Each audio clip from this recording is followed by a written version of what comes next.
This episode was brought to you by Stradler's Co. Some guys' videos or stuff like that. There's only so many original comments you can make. You know what I mean? Especially when you watch a video and it's like them, like Unless you know them. yeah, that's true. But or if their video is too just like them playing, right? Or you gotta keep on always gonna make a comment, and be like, "Que chingón tocas the drums on the fucking on this song." Mm-hmm. Like I don't know, just put the fire emoji out there. Just give them a little support, you know. Don't give me the That's why I'm only gonna comment on your videos now. It's just the fire emojis. Bro, I see your TikToks. Your TikToks are kind of blowing up sometimes, huh? Dude, I don't know if did you see the one I just posted yesterday, the Galactus one? The one where I was like, my girl was showing it. that shit blew up like a motherfucker. I didn't look it up, Brandon. Are we rolling already? Oh shit, we've been rolling, bro. We were driving from. What was it today? Because we were in Springs today. We were driving, and then my girl was like, "Is that Carlos?" I'm like, "What Carlos?" He's like, "Cimarron Carlos." I'm like, "Oh, like, well, what's the video?" She's like, and she showed me. It was. I saw that video. I think when you posted, like 2 days ago, right? Yeah, it was like Sunday evening. Mm-hmm. I saw it on when you posted it because I got a notification. It's that one, the 500 Navillos one. I was like, bro, this motherfucker's smart. Yeah, Isn't that fucking wild? 500,000, bro. 500,000 views. I never thought in my life I was gonna get 500,000 views. Never.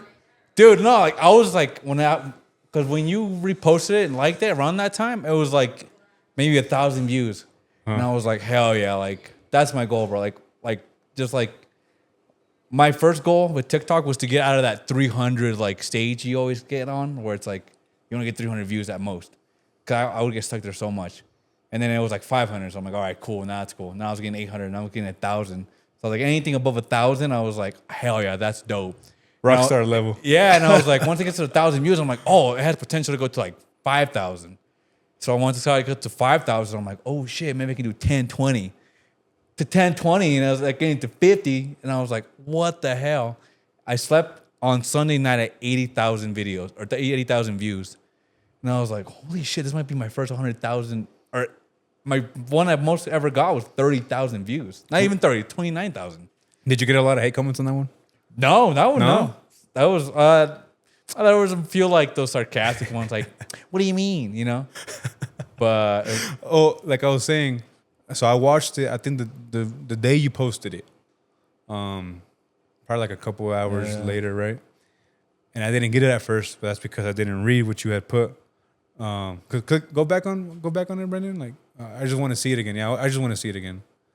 I didn't understand what you had said. what do you mean? Like whenever it says like when the old hits aren't dancing at the gig, so you got to pull out the old reliable. So I wasn't comprehending the TikTok because I wasn't listening to the audio. Oh, to the audio. So I was like I don't get it, right? Yeah. And then I watched it the second time. I'm like, oh, this motherfucker's smart. So I watched it. I'm like, fucking hate 500 Novillos, bro. 500 Novillos. I was asking my bandmates. I was like, "Yo, what song is?" But it's true, bro. Yeah. When the old head can't dance, you gotta pull out them fucking 1950s, bro. Dude, because like now, like with Cimarron, we're doing a lot of the newer ones. A lot of ones that are hitting a lot more. Mm-hmm. Like, for example, right now we're on a huge run with Arrasando Norte. I saw the TikTok about that too. Dude, freaking. You sound pretty similar to them. Yeah. They're like we love their vibe. Yeah. Because we saw them once at Rodeo. We opened up for them, and I mean we all saw them live, and we're like, holy shit, these guys are so good. And then so now we're like me and specifically my singer like Ricardo, we love like Arrasano's music, so we're like we just naturally kind of gravitate towards that and cover it, and I kind of forgot where I was going with that, to be honest with you. But look at our Brandon. What were we talking about? I zoned that shit out so deep in my head. Oh, about the TikTok about how. You know what, bro? I'm not gonna lie. I don't know what the fuck we were talking about. We were talking about the TikTok, huh? Oh, okay, yeah. So, we played a lot of their songs, right? Relincho, We cover like Así Fue de Petroleros, El Tacatá, like all these newer songs. And I mean, when we get hired at quinceañeras, especially, I mean, specifically in Denver, like it's like 80% like parents and maybe 10% like actual quinceañeros and like 15-year-olds, 16-year-olds, right? But you're still a quinceañera, so you got to take out a lot of newer ones. And I mean, the older people don't like those songs a lot. Like they don't like a lot of cumbias like bien románticas, like slower, you know. But they want El Último Rodeo, 500 Novillos, like La Yaquecita. Like I don't know what it is about these songs. They just love it. But yeah, I was asking my band members. I was like, "What song is like La Yaquecita?" But like I already used La Yaquecita as like a reference once in one of my TikToks. And I was like, I don't want to do it again. And I was like, which one's the one that like we like we're like so bored of playing that like whenever we know it's gonna work. And it was and it works out every single time. Polkas, like I don't know why. They're just fun to dance. You love 500 Novillos, don't you, Cynthia? You love 500 Novillos. Bored of it now. My grandma from my mom's side.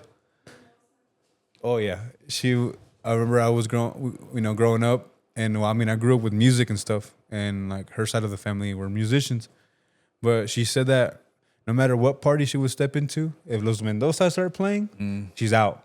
Like her night's ruined. Like no matter what party it is, if it's a family's wedding, it's a cumpleaños, lo que sea.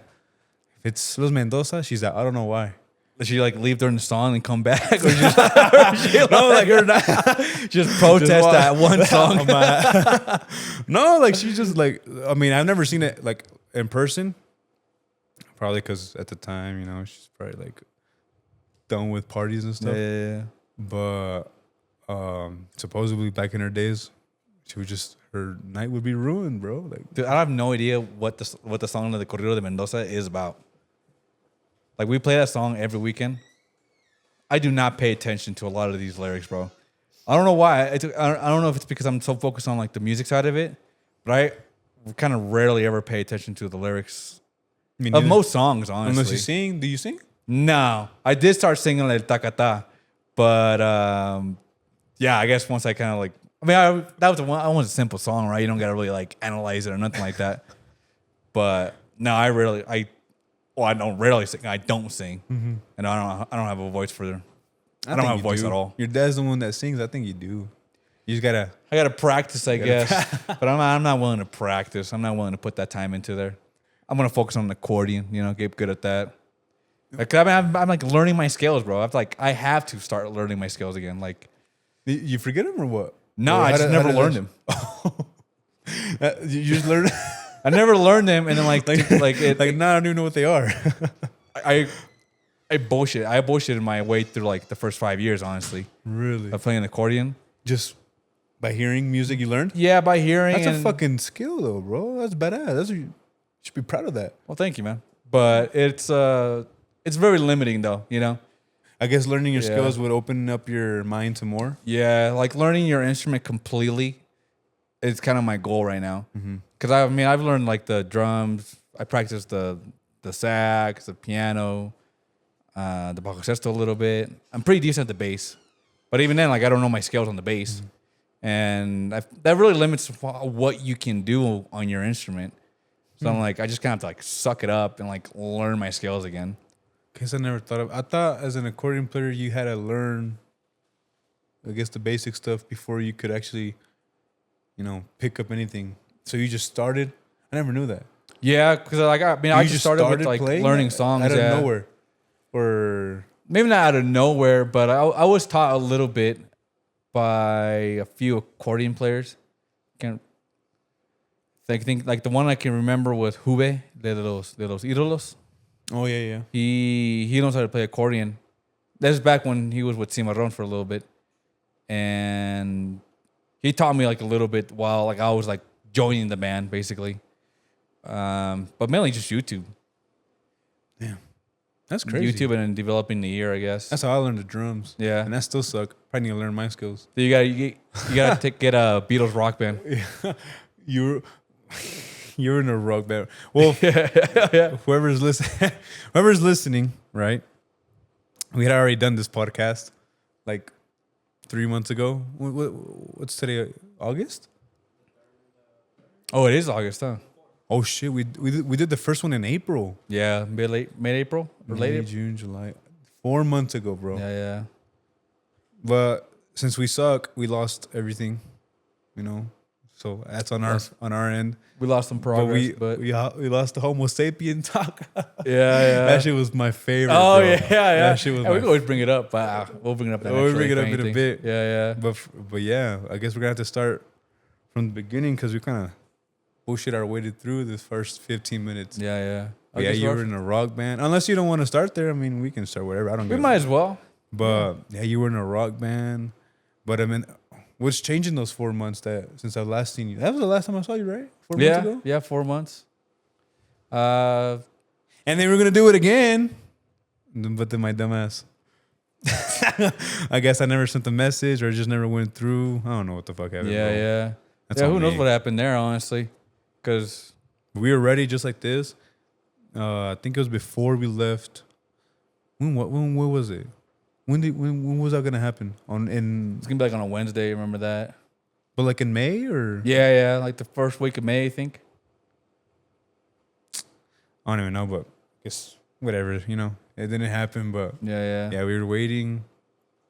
But I guess it was mostly on our end when we didn't get that message. But now we're here. Yeah, And hopefully, yeah, we're fingers here. crossed. Everything's looking good so far, right, Brandon? Well, Yeah, I hope so, right? imagine it comes I call back you, again, and man, like- tomorrow. Hey, Yeah. bro, we actually The same shit happened. I'll be like, oh, I've noticed a pattern now, bro. I was like, I So think every I'm time good. that I'm there, you lose it, huh? Yeah. Nah, bro, nah. Everything should be good now. The first few times, we just didn't know what we were doing. We still don't know, but And how are you feeling about your podcast? I feel like it's going good, bro. Yeah, I I think so too. think it's a little different. I mean, me and Brandon see it from a creator's side of you, right? I think it's going good though for what we have going on, Yeah, for what we yeah. trying to make it. It's not where we want it to be. It's kind of far ways out. I mean, we're talking about that, you know how Yeah. we don't want it to be just based on one genre, but I think it's going good. I mean, you probably have what do you think?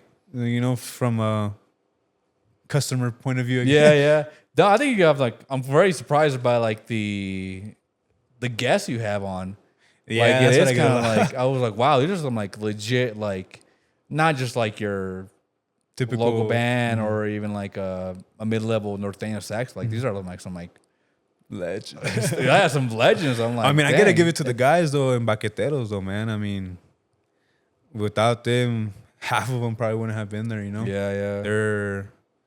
I mean, like how that saying goes, you know, it's not what you know, is who you know. So Yeah. if it wasn't for them, I probably wouldn't have gotten those guests. But I've been because even surprised like the drummer from Primavera was saying that. Yeah. Where he was like looking at you guys' stuff. He's like, well, who are these guys? Like, I don't know. And then we just show up and they're like, cameras are around, like, hey, sit down, bro. We're gonna talk to you for a little bit. Yeah. And they're just like, who the fuck are you? Yeah, it is. Like, who are you? Like, and why should I? Like, Why should I spend my time with you? exactly? You know? But I mean, we're appreciated, bro. I mean, it doesn't matter who it is. Like even you. I mean, you came the first time. You're still like an hour away from your house, Yeah. or more, and you have to drive back. That's 2 hours. Yeah. So even with guests like you, like no matter who it is, we're still gonna be appreciative, Yeah. no matter what. But we are surprised of who Yeah, we it are. is kind of weird because you see like freaking all these high class musicians, and I'm like, oh damn, I'm gonna pop in there like almost see now. Like, they're gonna be like, well, who the fuck is this guy? Why should I listen to his podcast? Hey, bro, keep on making viral TikToks, and you're gonna get us up there, man. Yeah, right. Oh, hey, no, I actually have an idea for a TikTok. We gotta make it. Let's make it. My right girlfriend gave me that idea. We should make one right after Because this. she was like, "Hey, you should do a TikTok with them, like while you're there." And I was like, "Dude, you're fucking right." Like, I was gonna tell you too, Yeah. just because we like how I like your TikToks a lot Yeah, because they're thank you. different. There's nobody really in. I mean, we were talking about this last time, bro. There's nobody really in Denver that I guess does what does what you do. I'm sure there's people out there, but I just probably don't know them unless yeah, man. I probably unless don't you know know them either. somebody that Yeah. I'm probably. I don't want to disrespect anybody, but yeah, I don't know, man. I like your vibe a lot. Yeah, I've thank you. you've always been a chill guy. We We like who you are as a person. That's why we're like, bro, like we gotta get you back on. Like, the first podcast was pretty good, the one that we did. We should have done it this one again. But Carlos was our third invite, not our 13th. Just so just so I don't. I was be like, supposed to be an OG. You were supposed to be you an know. OG.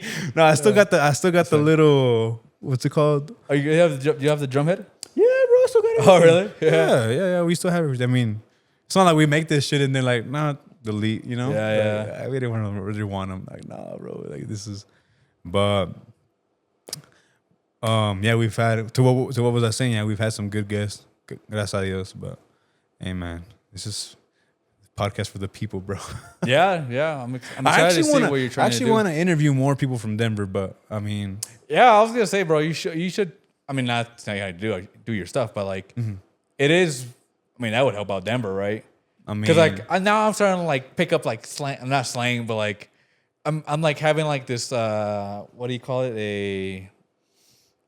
Like this weird relationship with Dallas. What do you call it? DHW. DFW. Where I'm like, I'm trying to feel like as if I have like if I live there too, because I'm like getting all this lore. And you've stuff ever been from in people Dallas? There. No, I've never been to Dallas. Damn. No, I was gonna do a trip to like Corpus Christi, like Houston, like do a little road trip down there. But that would have been so much driving. Road trip. Yeah, Driving. Yeah, I know it would have been a freaking drive. Like it would be like 18 hours. How far is it? Look at it, Brandon. Yeah, How far from is here it? to like a Big Bend, where me and my girlfriend were gonna stop, was gonna be like 12 hours. And then it was like another 8 hours to get to Dallas, another 4 hours, something like that, to get to Houston. I don't know To Houston? Yeah. Like Denver to Corpus Christi, or put Houston. I mean, God. Yeah. Oh wow. 16 hours. Yeah. So we're like, okay, maybe we can do like You're gonna a go 16-hour half road trip. the United States, brother. Yeah, really. And bro, Texas is huge, bro. Yeah. Oh my God. Yeah, it is. It's like 8 hours away from somewhere we wanted to go to another city. We're like, God damn. Did y'all play in the Panhandle of Texas recently, or was that another group? I'm probably thinking of another. No, we haven't played. You haven't played in Texas a minute. at all? No. Oh, I feel like y'all were playing at a place that I knew. That was like probably like 5-6 hours. We did Lincoln, Nebraska. Oh, What was it? what I saw. Early May, June, I think. It's because I thought I saw a video or something where y'all got on I think it was on a bus or an RV or something. Wrong band, bro. Wrong band. I don't think so. No, maybe I am. I mean, Wrong bitch, bro. Wrong bitch. It's like, I probably am thinking of a wrong band, but I thought it was y'all because I had seen it and I was like, oh shit, like they're going out of state now. And shit. yeah.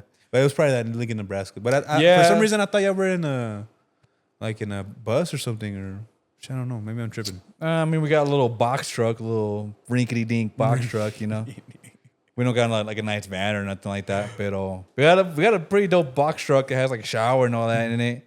I mean, Hey, it's but you got a rinkety-dink, shower, but you yeah. got everything. I mean, it's nice because like we'll go like gigs like they're like maybe an hour away from us. And, like instead of having to go back home, or if there's no there's no gym there, we just shower there.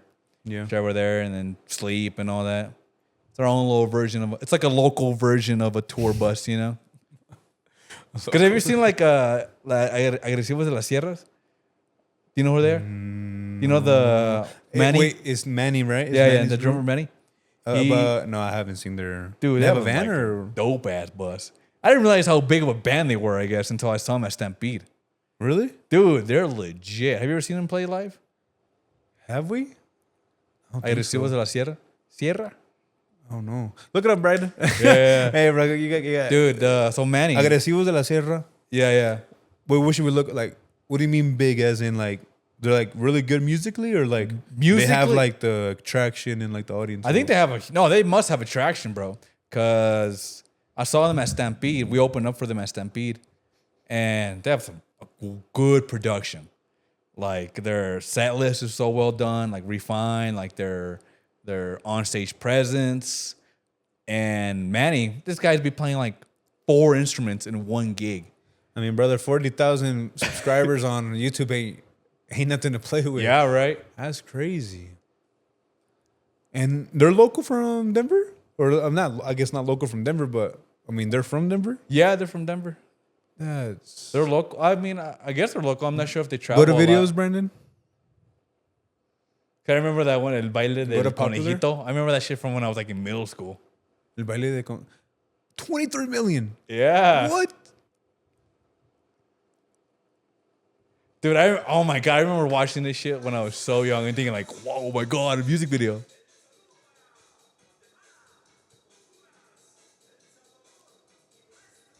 And I think most of them are brothers too. Go to the middle of it? Shh, do it again, Sarah. Hoy bro. no más. Hasta quinceañera shit, bro. Oh, yeah. The freaking Chamberlaindes. And they're still playing, huh? Yeah. They're badass, dude.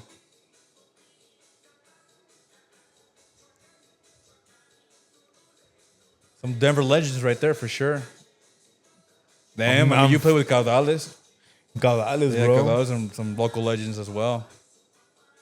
It's crazy because, like, Agresivos, like Caudales, like, even though maybe there are, like, right now at least, just like local bands. Yeah. Like, maybe I don't know if they travel, but I've seen them a lot, like in Stampede. They're always like the top ones, you know. Bro, I've never show seen us them. how much I'm respect not even those on a guys flyer. have. Damn, I feel at a place, bro.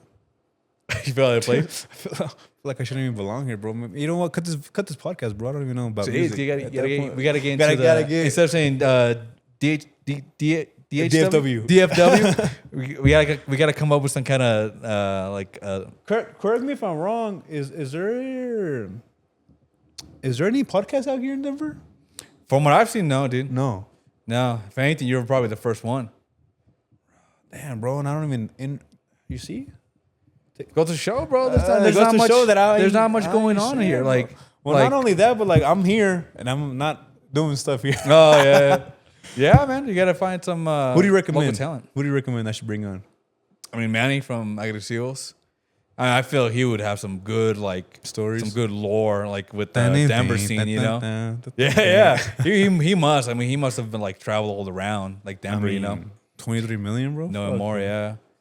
Him. I mean, Hector Sinceridad, he's good too.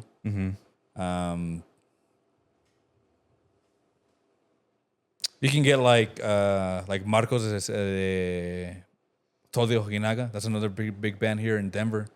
Yeah, I know about them for sure. Yeah, I've tried to get like maybe the drummer from Del Rancho Norte. bro. I don't know who he is, but I assume Alex, he's a drummer. bro.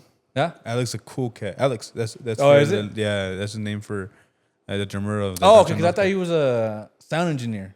I think he does both. Okay. If I'm not mistaken, I don't know. Yeah. But I think you're my first get. No, I'm lying. I'm gonna. Let me shut the fuck up, bro. Yeah, don't lie, bro. Don't Aaron, lie. Let's bring that Bible over Yeah, here, bro. Aaron was the first one Yeah. from Denver. It was supposed to be you, and then Oscar Mendiola.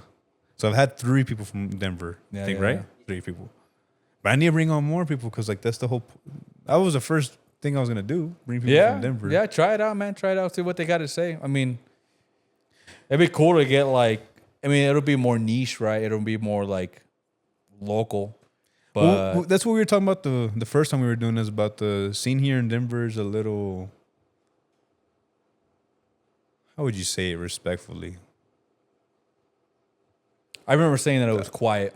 Quiet. It was quiet, you know. Quiet. But there's a lot of good like music. A lot of quiet groups. A lot of quiet groups, but like I guess I don't know if it's just the culture of the people here or the culture of the music scene. Well- Because I feel like, and this is like from outsider looking in when it comes Well, to like the DFW scene. We'll talk about it from a perspective of how you see it from, like how. I guess y'all look at other cities like Dallas, and I guess y'all get inspired. Well, I don't know if that's the right word or not. I think it's not really But- like we're inspired as like, oh my God, these bands are like, well, I mean, obviously a lot of them are good, but like we're like, they're doing everything Or like well. motivated by them in a way, so y'all can make this city or whatever city better or kind of close to that. Yeah. Because Or am I warm or am I cold there? I think what happens is that we see that what they're doing is going viral. So we try to like mimic that. but that kind of makes it not unique, you know, because now we're just copying somebody else, right? Yeah. Or, for example, like everybody covers Un Engaño Más over here now, right? Everybody. We were about to cover it. The only reason why we couldn't is because my singer couldn't get that high note like too well, you know? You know what's funny? After we did yours, and sorry I bring it up every time. You know, I know it hits a nerve. That's a tough but memory, bro. It's because literally that first one we talked a lot of good stuff, especially about this topic, because I feel like it's important to talk about. Because after we did yours and we did Oscar's from Equipo Reforzado, he had a different perspective out of it.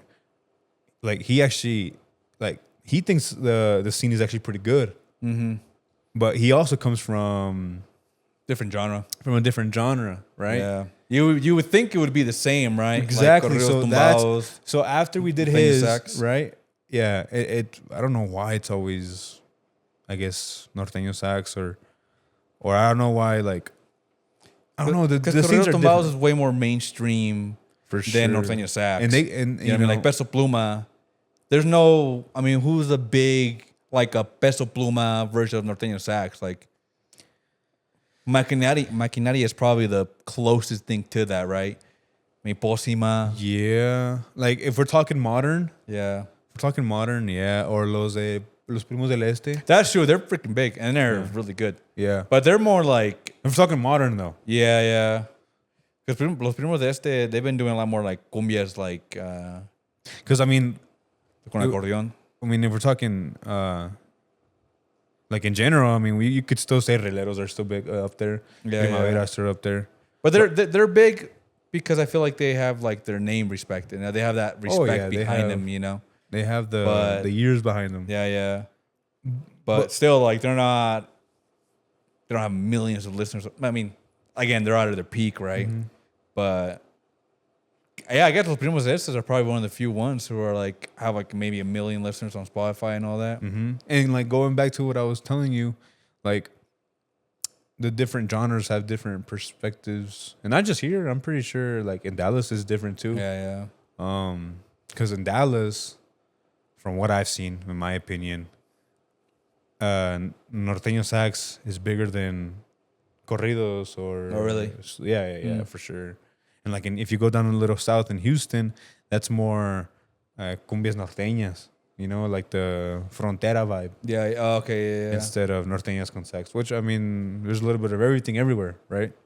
But everywhere you go is just different. And here in Denver, it's, I don't know, man. I haven't been here long enough to really judge, but it's, you don't know. You don't know where to go. Yeah. Either you go over here, you go over there, you go wherever. Were you able to see Frontera like when they were like low key, when they're kind of more on the ground? Crazy. It's, I don't know how to say. No, not really. But before Frontera hit, when I still had it, because I don't have Snapchat, right? But when I had Snapchat, somebody that I knew, I think from Dallas, was well known with what's his name? The que toca las congas with Frontera. I can't remember his name. I'm sorry, but he was friends with him, and he tagged them on Snapchat, or he tagged a drummer on Snapchat, because like I don't know if you remember or you've ever paid attention, but one of the viral video that like the song that they went viral with. Frontera's drums has, you know, when the NFTs were going pretty viral, the monkeys and stuff. Like, look it up, Brendan. The Frontera have an NFT? Yeah. Did they really? Frontera had an NFT drum head. You know, like how my Sopranos one over there? Yeah. They had an NFT drum head. Like at the very first video. So they tagged them on Snapchat, and I was like, oh fuck, that's a badass drum head. Like, cool. They have a picture of the monkey on the drum head. The monkey on the drum head. Yeah. Oh, okay. I thought Frontera was trying to do a rug pull, like selling NFTs or and then put No Se Va, because that's where I saw that. I don't know if they used it after that. Dude, I didn't know for the longest time that No Se Va was a cover too. I didn't either. Oh look, go to that picture. Go to that picture to your right. Yeah. Now zoom in. You see that NFT? Oh, I did not know that's what that was. I've seen that before, but I guess I didn't put the two and two together. Somebody on Snapchat, I like I said, I don't know where they're from, who it was that posted them, whatever. But they had to be from Texas. But they were my friends on Snapchat, and I added who they tagged, and I ended up finding out, and the conga player, I think it's Julian. I only know the accordion player. Fuck, maybe I don't remember now. Never mind. Yeah, Juan, and then Payo, and then I think Carritos, only because it's, you know. Well, what I'm going with this, Tocayo. what I'm going with this is that the conga player, he added me back on Snapchat, right? And Gotta get the Snapchat back, bro. Message him, be like, hey, I deleted my account literally like a month after, and the next month, kid you not, is when they went viral. Yeah. I was like, fuck, bro. Yeah. And I've never said this, and I don't even think I told Cynthia. Have I ever told you this? No, I don't think I ever even told her. Just because, like, well, bro, like, who's gonna, you know? Like, I've never had that question either. Like, have you ever met Frontera? Like, no. I mean, yeah, I'm from Texas, but I've never met him. But I did get one of their Snapchats before they were famous, because, you know, they had posted the... Because I added the drummer and the conga player, but I think only the conga player added me back. Dang. But that's who you gotta get, bro. The drummer from Frontera. Something like that would fucking blow you up, bro. like crazy, huh? Like a mainstream. bro, we got it. Yeah. One You, day, yeah, I mean, you remember can this. easily get there if you, like you said, if you don't stay within the sax, you know, box yourself in. You go with other genres, regional Mexican music, you know. Yeah, but you can't close yourself out to. Can't just stick with one genre. You Yeah. know? I mean, I love music. Like I said, I think I said it on the JP one, the one before this one. That this podcast is just for everybody, right? Yeah. Like I was telling you earlier too. Like I'm not gonna close myself just on drummers. So, but yeah, that's my little story about Front. No, I didn't meet them, but I had them on Snapchat. Because I remember seeing this TikTok where it's like Frontera before they blew up, and like I said, I watched like so many podcasts with people from the DFW. They're like, there's a club called Tejano, right? Something like that. It's not a club. It's un rancho. Okay, and they have a stage, right? And it's It's outside. It's just dirt outside. Okay, I think it was like they were playing there. I think, and it was like it was like, Frontera? yeah. Oh, shit. It was like this is before they blew up. Yeah. And you know, I've seen like a lot of like the bands from Texas play there. And I'm like, oh shit, like I guess you kind of forget like they weren't that big like a few years ago. Like all it takes is just one song to hit. I mean, No se va. I mean, I feel like I've been talking too much. Damn, bro. that's crazy. Seeing them in a poster like that is wild. Bro, I've been on these posters. Like, you know what I mean? Like I have been on these posters, and like to see Frontera like in a poster like that, that's... And then you got the Bad Bunny right next to him. What the hell is that? Oh, like where it says, right, Genius lyrics. So you see the poster, right? Oh, yeah, and yeah. Then, and then you see that's crazy. Damn, that evolution is wild, man. I mean, their whole career is wild, bro. That's true. The way they hit, that's like 1 in a million. Yeah, that is, man. And they took advantage of that shit. I mean, good for them, Yeah. bro. I mean, but they took advantage of that shit, the right way. I mean, hit after hit after hit after hit. Yeah. And I was thinking, like, I think about that to like a smaller scale. For me, like the TikTok that just blew up for me, where I'm like, should I post another TikTok right now? Bro, Like, keep that shit going. and I'm like, I look it up. I'm like, should I post a TikTok while it's viral? Like while my other videos going viral, bro. It was like so like. ChatGPT that hoe. No, I did not ChatGPT it because I was like, I mean, I need some actual human experience with this. So I looked it up. I just Googled it. It was like half of it was like post right now while the momentum's going. The other half was like, you should wait a couple days, maybe once it's out of the peak. And then my girlfriend's like, just do a flip. This guy's a fucking You know the TikTok algorithm, master, bro. Is he? He's gone like 10 videos because he has like the faceless accounts where he posts like those they're called faceless accounts, right? Like you don't post your face, you just post what you're doing. Like if you're playing like video games and stuff. Oh, like that, okay, right? yeah, Or like yeah. tutorials or whatever. Yeah. Or like unboxing or all that stuff. He has like at least 10 videos that hit at least 1 million Yeah, or yeah. more. And I remember before we That's started posting. wild, bro. Because we've Million we've views? had some pretty good TikToks going, right? We haven't hit like a million or anything like yet, but Brandon knows a little bit about the algorithm, and he'd be like, bro. Yeah, I don't know if he still has it, but he had like a timer for 7 p.m. every day. Oh, yeah, Because that was the algorithm. 7 p.m. right there. Oh, TikTok. okay. Well, now I'm gonna take that trick because I'll either post like at 9 a.m. or I'll post like around like 6 p.m. Like for some reason, I feel like if you post like in the middle of the day, like your video's gonna do shit. Like I don't know what about I thought the it. opposite when we first started doing it, because I was like middle of the day, people are on lunch, they're probably doom scrolling. Oh, right now. sure, yeah. But you are right, like it never really hits middle of the day. Yeah. And but then again, you don't really know, because Hell no, dude. we posted a video and we're like 9 at night, like around this time. Yeah, like, yeah. nah, it's not gonna hit. We woke up, it had like 70,000 views, right? It's not a lot, but it's not a video that was supposed to even get like 100. Yeah, you won't even think like about compared it. to the algorithm, yeah. right? So I guess it doesn't really matter, but yeah, you gotta, I feel like it's on purpose. Like I don't think you gotta you post. cannot. I feel like if you were able to know the algorithm of TikTok, like that's like $1 million, like $1 billion, maybe even $1 trillion. Mr. Like, Beast, bro. yeah, whatever the hell he's doing, they On must YouTube, invest at so least. much money in like research and development, like on how to go viral on TikTok, on all those. Look at her, Brandon. Like they must have some kind of plan. Well, he talks about it a lot. That's crazy. Damn. And he's at 419 already.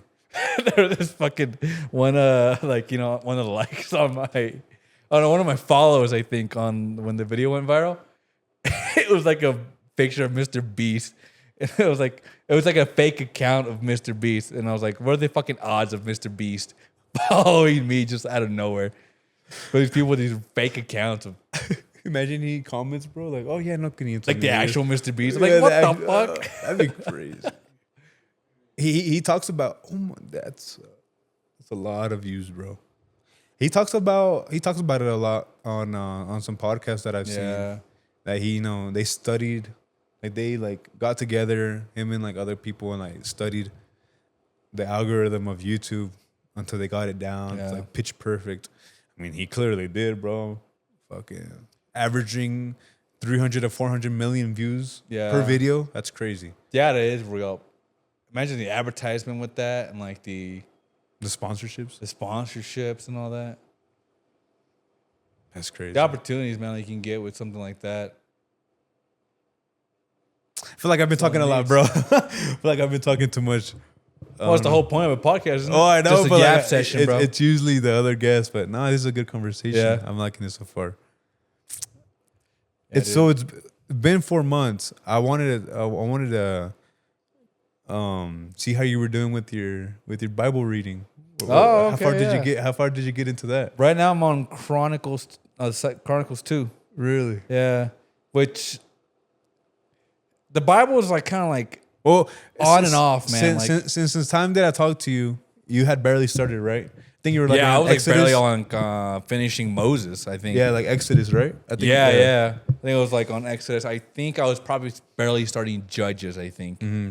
So you're about to, well, yeah, you only Or Joshua. You were only on like the second chapter of the scriptures and stuff. So now that it's been 4 months, what you think now? Because Well, what I really like, dude, is like you would think that when they repeat stuff, it gets kind of annoying, and it does kind of. But like, I'm always like, okay, well, there has to be a reason why they keep on repeating the same lines, the same rules, or the same stories. I'm like, they're probably trying to ingrain that into your head, and that's kind of what I was thinking about when it came to like Chronicles 2, where I'm like, oh my god, I'm reading about David again, or I'm reading like the lineage, I'm reading like. And I was like, I really don't want to skip this, but it's so hard to read it. Like sometimes like the Bible is a hard read. And you can't get it down in your first read, that's for sure. oh no. that's been kind of my excuse as well. Where I'm just like, I gotta take a break. Yeah. But I definitely slowed down a little bit when it came to the Bible reading. But like today I read it while I was doing my cardio. But yeah, no, I slowed down a lot, and I guess I just kind of lost that momentum of reading in the Bible like Cause I was reading the Bible, bro, and I was like so into it. Like I did not stop reading it. Like I would read it when I was like on my walks, like at the park and all that, just like my head down. And I was going through book after book, and like when I was reading the story of, I think, the prophet Elijah and Elisha, dude, that Elijah was not. I feel like Elijah should have had way more like story time. I was like, this guy's like near Jesus level of like prophet level, because like he was like carrying people with leprosy, like curing the blind, like a lot of things. Maybe not healing, like forgiving their sins. You know, as far as I know, I haven't gone to Jesus yet. To be honest with you, I'll tell you. I don't know Jesus yet. Basically, Yeah, I mean, yeah, because old scriptures, like pre-Jesus, right? Yeah. Or the Old Testament. I mean, but it does have some Jesus in there. yeah, that's what I've You heard. just have to like some really read through subtleties. it. Yeah, like it get like Jesus is still there. Foreshadowing. Jesus is everywhere. Yeah, But in the New Testament, what not that I didn't like it, but like, and it doesn't get boring. It's just hard to read through because there's a lot of things that repeat. And in New Testament, you repeat Jesus' story 4 times. Or more than 4 times. I was like, well, you know what? Like- The Old Testament really is preparing me for the New Testament, you know? Yeah, you're gonna repeat a lot. And, Yeah. And then, I mean, the thing about the New Testament, you got Revelations. So Oh my Revelations God. is Bro, my that's girlfriend, crazy, bro. My girlfriend, like, she's pretty religious. Like, she follows, you know, like anybody, she had her ups or downs with the religion itself. But we were on a road trip to the Grand Canyon, like about a month ago. And I was telling her last time, I was like the last time I came to the Grand Canyon, like it was like middle of the night, like how it is now. And I had my friend Jacob, who's he's Navajo, like half Navajo, and Which is like a Native American, right? yeah, Native American tribe. And like right before you get to the Grand Canyon, you drive by this reservation, right? And I want to see this. Look it up, Brandon. look, I forgot these. We were looking up these random ass towns in like Arizona, like the Navajo reservation. You should look up Navajo reservation, I think. And by the Grand Canyon, though? Yeah, near Grand Canyon or Arizona. Yeah. Or a reservoir? Or... or yeah, Arizona for sure. But he was telling us like all these like scary stories of like Scary the Navajo tribe they have with like the skinwalkers and all that. Tell us one. Did you Oh, remember I one? don't remember it, dude. But I wouldn't do it justice. Is that where y'all Yeah, went? because we stopped at the Four Corners National Monument, which is, I mean, Four Corners. it's Four Corners. We paid $16 to get in there, bro. You have to pay to get there? You have to pay. All it is like a little circle thing. and Yeah, it has- Utah, Colorado, New Mexico, and Arizona, right? Yeah, I mean that's about it. I mean, 16 or 60? the government $16. Oh, that's Yeah. still a lot. I think it's Should be kind of $1, a lot, yeah. maybe. And then they had like a bunch of these. They had like Navajo tacos there. Oh, but does that money go to the... You know, I don't know. Honestly, I tribe? kind of doubt it, and I think that's why they're arguing a lot. Because the first time I went to the Grand Canyon, there was like a group of people that were like protesting there was a bunch of Navajo protesting the Grand Canyon because they were like, this land is stolen from us. And so I would think, because like it's weird. On to the left of the Grand Canyon, to the right of the Grand Canyon, there's just Navajo reservations. So it's kind of weird that like just the Grand Canyon is like taken, it's like federal government property. So that's kind of what they're arguing. I assume an argument would be is that they're like the Grand Canyon is Navajo land. Like there's a reason why they're so poor, honestly. Like they're, I mean, you drive through these towns and it's like a. So they were, I guess, protesting that the Grand Canyon was part of the Navajo tribe? Yeah. Like Look it it was up, like Brandon. there's like a I wanna- spiritual like Look up Like- if the Navajo... Or, no, my bad. Look up if the Grand Canyon was part of the Navajo tribe. That's know, interesting. I don't want to call it holy, like a holy land for them, but like a No, like a it- spiritual Yeah, it would place be, that would go. I would assume, right? Maybe. I don't know. I mean, it's because Call my friend real quick. Jacob, tell him the story about the Navajo. we should call him right now. FaceTime him right now, bro. Let's see if he answers. Yes, the Grand. Okay, I'll read it for you while we look this up. Hold on. Yes, the Grand Canyon is considered ancestral and sacred land. Sacred land, not Sacred land. That's the word I was really, looking for the Navajo people, whose Spiritual. reservation borders the park. While other tribes like the, not even gonna try to disrespect and pronounce those names. Other tribes have also, significant historical and cultural ties to the canyon. Yeah, so it's just like. But they do a Sacred lot of land like for a lot of people. Huh? I guess a sacred land for a lot of tribes and a Yeah. lot of people So that they- were here before us. So the Grand Canyon now is like very. They have a lot of like. They have people like selling merchandise there, like not merchandise, but like Navajo like necklaces, like they have like spears and arrowheads and all that.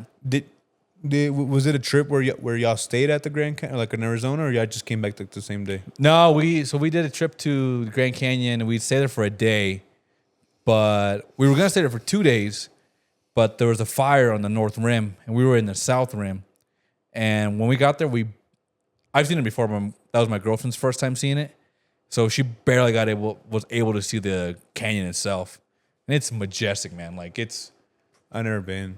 oh man, like it confuses your brain while you're there for like the first like hour. Because you can't comprehend it. Because when you're on like our vision is getting messed up a lot because we're like looking at our phones a lot, right? Like this closeness. And then we were both blind as fuck. yeah. No. So like you try to look at the outer like way onto the horizon, like my eyes couldn't comprehend it for a little bit. Oh yeah. Is this what you see when you go? Oh no, that's what it'd be over there where the people at. No. So like if that's the South Rim, I'm not sure where that's at. That would be cool as shit to see though. So there's a fire at the Yeah, Grand like right Canyon. there on that left, the middle left. Yeah. Oh wow. That's what we didn't see that dramatic, I think. But yeah, the fire was going on. It was burning up the whole North Rim. It burned up like the. But isn't the Grand Canyon like just rock and No, dude, it's forest. it's actually a forest? Yeah, it's like pretty foresty. I mean, you see like deer, you see elk. Like Really? you would think it's like a desert, right? Yeah, I mean, Yeah. that's- No, like it's freaking weird. You get there, like, so you leave the Navajo Nation basically, right? You pass like Tuba City. It's like one of the last cities before you get to the Grand Canyon. And you're going up and just out of nowhere, bro, just trees. Just like imagine like you're driving up like I-70 almost. Just trees out of nowhere. And then all you can think about is like, damn, there's a canyon like right over there. Huh. What's the nearest city near the Grand Canyon? Would it be Phoenix? I don't know if it's Prescott. 'Cause I think we drove by Prescott. Where'd y'all stay at? We stayed at the Grand Canyon. At the Grand Canyon. Yeah, there was a cabin. Oh. We stayed there. We stayed there. I was thinking one on the night. rocks and shit. Oh, on the rocks. Yeah, we camped there. You can fucking took, hang in there. took an elevator down. Yeah, we just slept on. That's That'd be crazy. sick though. Me and my friend, the first Camping time we out at went the there, Grand Canyon. we tried going all the way down. Fuck no, bro. We were not prepared for that. We were dying. We weren't dying, but we were so thirsty, bro. Because we ran out of water, maybe like going back up. And there's so many warning signs, bro. Like, Of to not go down. like, don't go down there if you're trying to plan this out in one day. Like, you're not gonna make it. And they have like a bunch of like photos of people like vomiting and like warning after warning, bro. And we're like, nah, we can do it. We can do it. We can go all the way down to the Grand Canyon. And it's not that long of a hike, but there's no shade. There's just blaring sun, and it gets hotter the deeper you get into the Grand Canyon. Then there's no water anywhere. And by the time we got up, oh my God, we were so thirsty. That's crazy. Look at it. Oh, so yeah. Yeah, the North Rim. And then we were like at Grand Canyon Village. That's And you know what's cool? Actually, okay, bringing it back to the Bible. So when we were driving up there in the, like, right before we got to like, pretty much when we were on the res, we were watching a bunch of videos about how creationists argue the Grand Canyon and how it was formed and all that. Because they say like in with the flood, with Noah's flood, the Grand Canyon was pretty much was caused because of the flood. Like, you know, like they call it the conventional paradigm, where like the typical thought is that the Colorado River is the carved the Grand Canyon, right? Over millions and millions of years. And what the creationists argue is that it wasn't created millions of years. It was created within like a few hours or a few like weeks because of the flood. Like once the water receded, you know, in the Bible it says like it would rain for I don't know how many years or how many days it was. Look it up, Brandon. How many years? We're getting historical here, brother. Yeah. What should we? How do they think the Grand Canyon was formed? Based off of the Bible, maybe. Yeah, based off Bible, based off Scripture, whatever. So there's two. I never knew that, to be honest. I'm learning a lot right now. Yeah. So there's two trains of thoughts. I don't know how to say it. Two opinions. Two opinions. How I guess, it was formed. Based off of they're using the same exact evidence, but they're viewing it completely different ways with different time frames. So like they're saying the Colorado River, right? Yeah. Is what formed it over years compared to my brother. Yeah, I was like, just one big God did this. One big flood, basically. in like 6 hours. Yeah. And it's really cool because then you go to the Grand Canyon and talk about all these like the rock layers and all this young stuff. Earth creationists, yak, who interpret the Bible literally as suggesting a young Earth around 6,000 years old. Wow, 6,000 years old. That's dinosaur time, brother. That's how they think. That's how old they think the Earth is, right? Because they follow. They think it's 6,000. Yeah, they follow the lineage of Jesus back to Adam, and it adds up to like 6,000 years or something like that. Yeah, because historically, Jesus was only. It's only been 2,000 years. Yeah. Which is kind of crazy to think about. That's 2,000 is not a lot. But one thing I've been compared to the millions of years that we've been here, supposedly. Yeah, and that's this is where it gets kind of like sketchy for me when it comes to like the Bible and all that, because I'm just like, what are the odds of? Listen, I'm getting close with God, so God don't strike me down yet. I'm learning about you, okay? But like.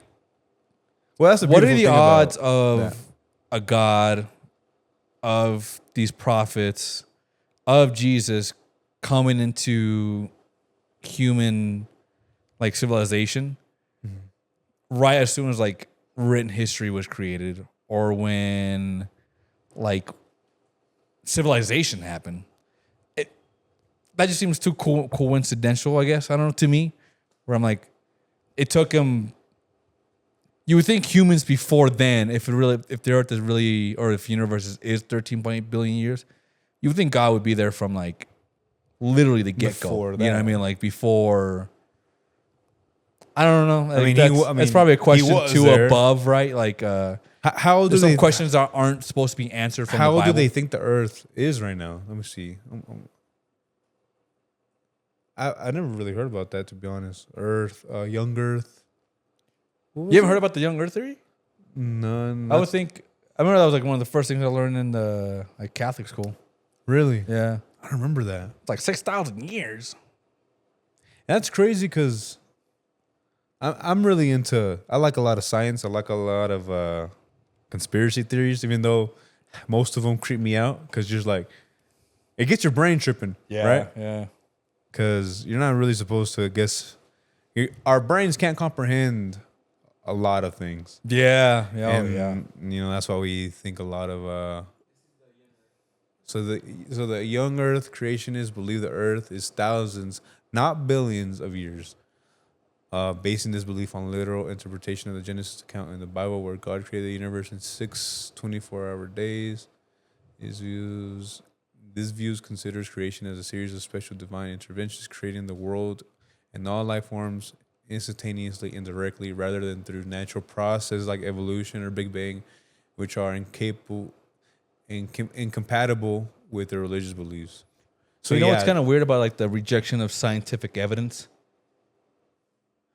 Did you know that Isaac Newton was like a hardcore Christian? I heard the opposite though. Really? I think it was the opposite. Oh no, Isaac Newton was like a. Wait, let me read this real quick. Oh yeah. The rejection of the belief system requires rejecting established scientific evidence for an ancient Earth, which places the age of the planet at around 4. So they think it's 4.5 billion years. Yeah. This includes rejecting data supporting the solar. So that's basically saying that I guess believers are rejecting scientific evidence. Yeah. But I've heard that we actually prove scientific evidence, but in a better way.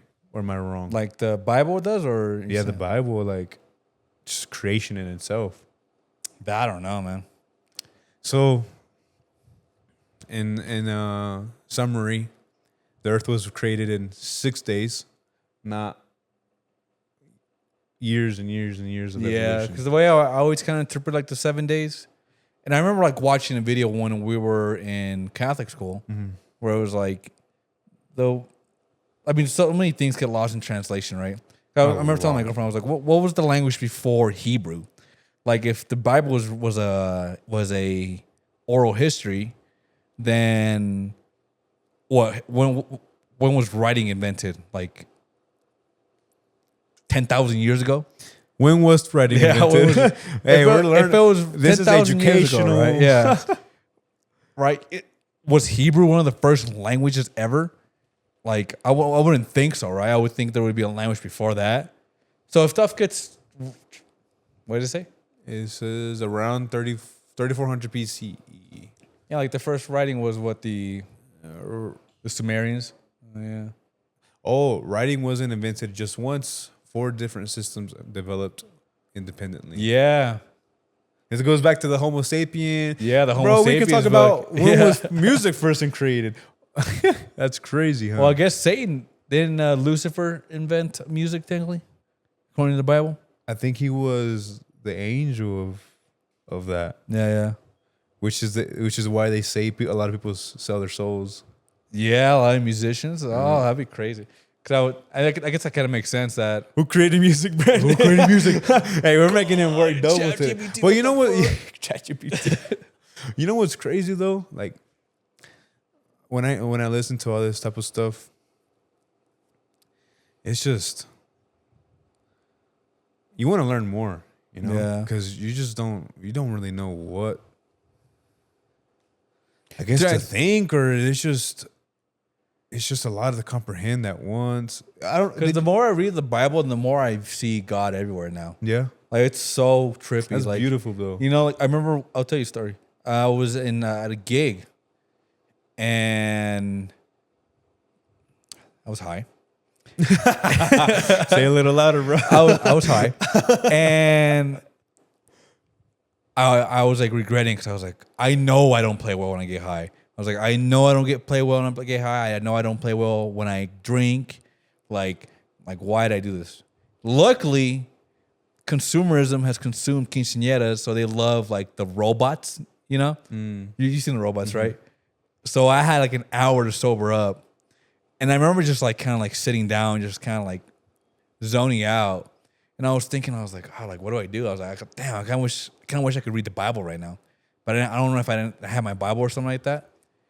And I was thinking, I was like, okay, where, like, they say God's everywhere, right? I'm like, where can I find God in this place? Like, I'm at a gig, right? There's drinking. There's a lot of temptations at a gig, right? I'm like, what could I do to be closer to God at this moment? And I was thinking, I was like, well, let me just, like, start yapping, basically. Let me start talking to God. So I was just kind of like, had my head down, kind of like going like this, and just like pretty much praying. And that was probably my first time I ever think I seek God, like genuinely seek God, like at a gig. I've always do like a few prayers before a gig, you know, like I try to bless my players, be like, you know, give my singer courage, stamina to dance, confidence, so he can like perform well and all this, you know. And I don't know, it was like it's one of those few kind of rare moments I think I've had as of yet from reading the Bible that I'm like, oh wow, like you can find God anywhere. If you seeking, you shall find, right? Yeah, That's good. yeah, and it's I don't know, it's good. It's But after you were praying, how'd you seek God then? Whenever you were praying, how do I? you just felt Him, like whenever and like at I that calm moment, it calmed me down. it calmed you down. It It sobered calmed me you down. up. Yeah, yeah. I like wasn't so anxious about it. I wasn't like I was. It was more of like But you've done it before though, not like that. I mean, I've done or like why was this time different? Like why were you so, I guess, anxious of not wanting to be high. Yeah. Well, because I was really fucking high. like you like crazy, Like I was like high. Like out of it? I would be zoning out so bad on stage. And I was like, I haven't done that since probably the first time I ever got high at a gig, where I was like 18 years old or something like that. My former band members, they gave me this edible. It was like a melted edible. So who knows how much was in there. And I took it. Oh my God, dude. I was like, one of the worst gigs ever. I remember I was playing the, not the congas, but like the electronic little Oh yeah, the pad, And I was playing it, and I was so in the zone, bro. That like, like it could be like una parada, right? Like for like banana, or it's supposed to be like just the kick drum and like the sax. I was still playing like, and I remember my dad like looked back, like he's like, "What the fuck is going on?" And I was like, "Oh shit, I forgot." Like I'm like zoning out so hard. That's pretty much how I felt again. And I was like, oh my God. Like I got PTSD from it, so basically. Because I was like, I always try to be professional at the gigs, Like that's always kind of my goal, to be professional and play very well. Give the people what their money's worth.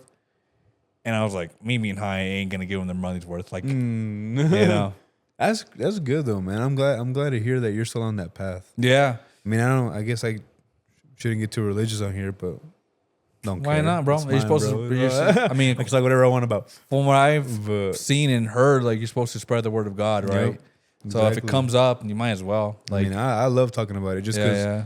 I like to see different perspectives, Yeah. of people's beliefs, I guess. That's good. I'm really glad to hear that you're still on it, man. Even though you haven't been, I guess, consistent, but hey, we all get out of it. Yeah, all in due time, I think. All in due time, I'll finish it. That's my That's goal. cool though. Is to finish the Bible. Then we went we went from that to the Grand Canyon. Where were we leaving off? Oh, who created music? Who created music, With, yeah. Going all back to the, what were we talking about, the Homo sapien thing about the last time? What was that about? We were just talking about books, Books. like huh? books that we were reading right now. And that's kind of like, Are you reading more books right now besides the Bible? there's the Bible right now, honestly. I tried reading this book by Jordan Peterson called We Who Wrestle with God, but that was too hard of a book to read. Like, Really? yeah, like, well, first of all, there's a lot of reference I couldn't get. Like, he was talking a lot about Joshua Elijah and Elisha, and I haven't gone there yet. So I was like, I don't know what the hell he's talking about. And once I was reading, I was like, oh, that's what he was talking about. And I was like, okay, you know what? I'm gonna finish the Bible and then I'll read that book. Because I have to like actually physically read it too. Like I can't listen to audio it. I can't. That one's tough. Not only just the Bible, but I like reading books where I try to read a lot of books, and those audio ones, I just can't put myself around it. Yeah. I don't know. I just feels weird, like listening to a book instead of reading it. Yeah. Because I'd rather listen to a podcast rather than listen to Yeah, music. isn't it weird? Like I guess I can zone out if I need to when I'm listening to a podcast.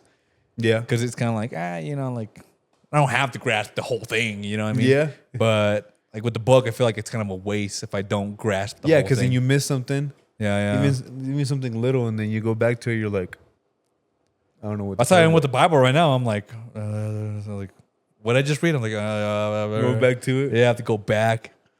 That's crazy, bro. I can't listen to audios at all. I'll get lost. Yeah. I never pick up the book again. Yeah, I know. That's why I try to implement both. I do the audio and the book if I can, but Have you ever tried the audio on the Bible? So the first time I ever tried actually reading the Bible was through an audiobook version, and I was reading the Johnny Cash narrated of the New Testament.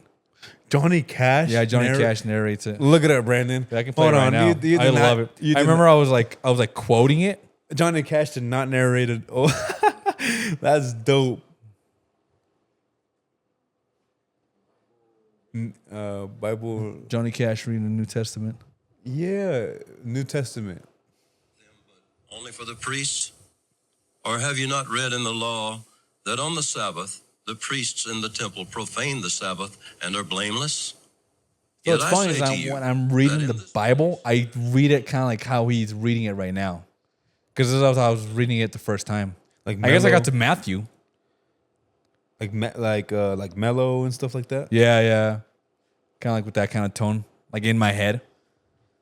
Yeah. Important question though. I mean, I think it's important. Which version of the Bible are you reading? The NIV. NIV, Yeah.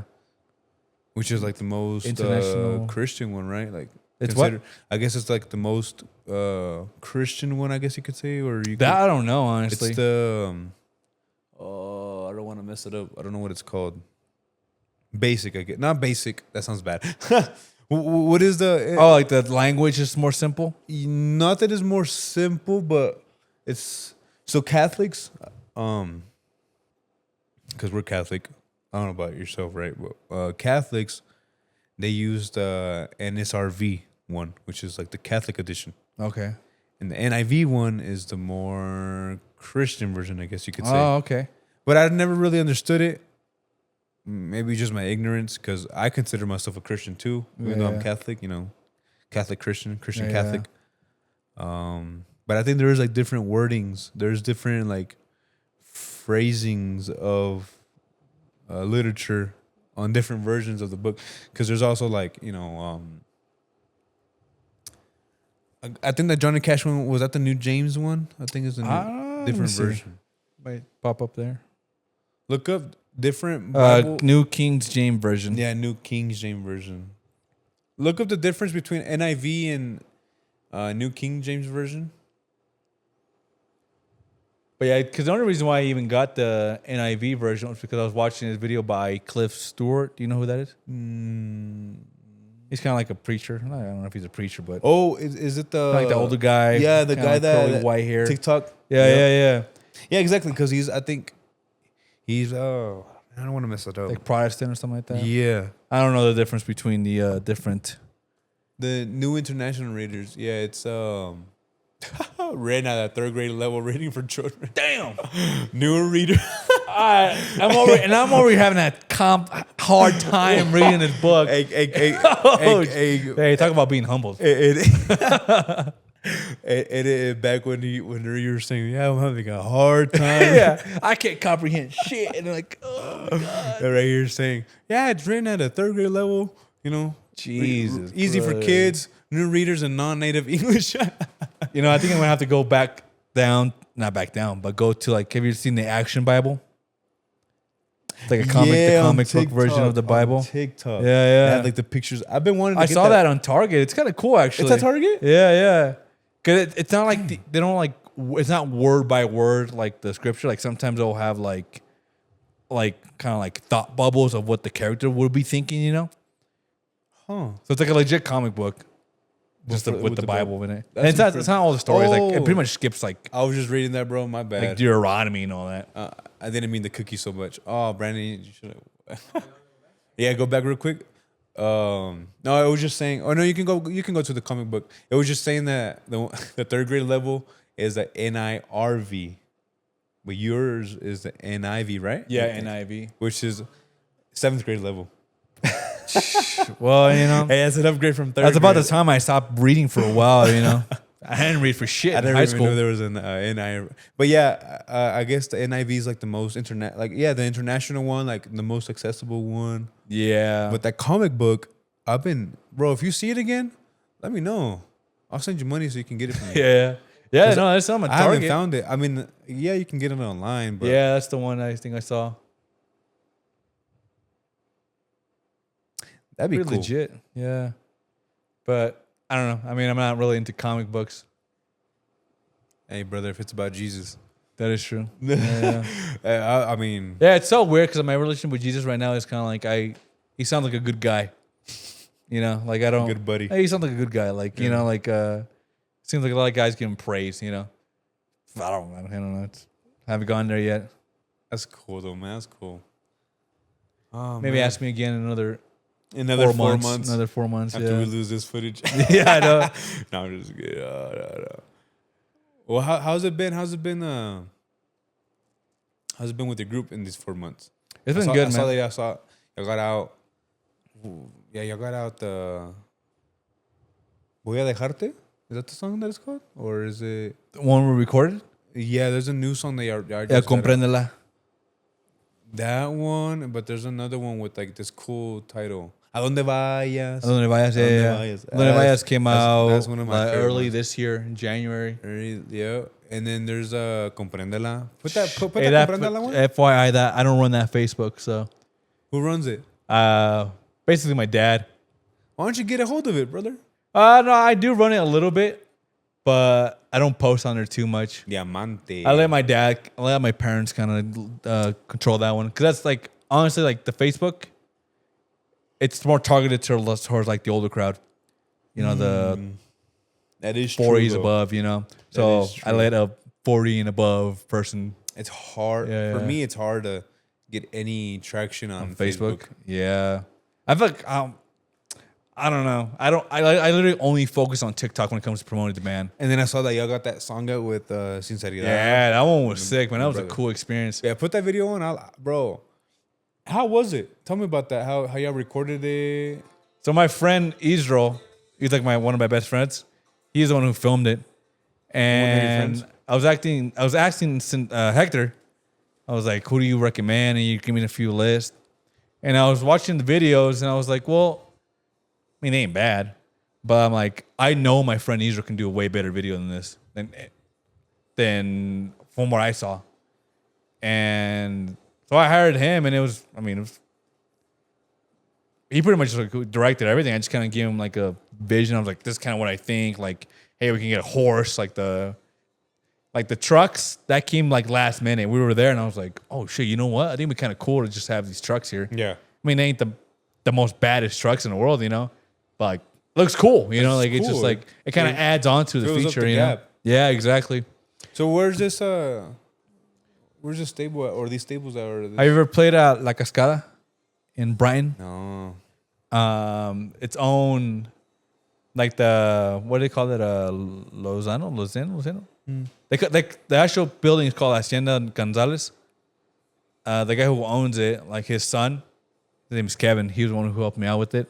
Like he's the one on the horse, and he helped me like set all that up. So he like looks came in cool, there and bro. cleaned it up and all that. But yeah, no, we just I'm kind of surprised we kind of got the Cincinnati like kind of last minute too, because I was just like, are we going? We're gonna do it. We're gonna do it. We're not gonna do it.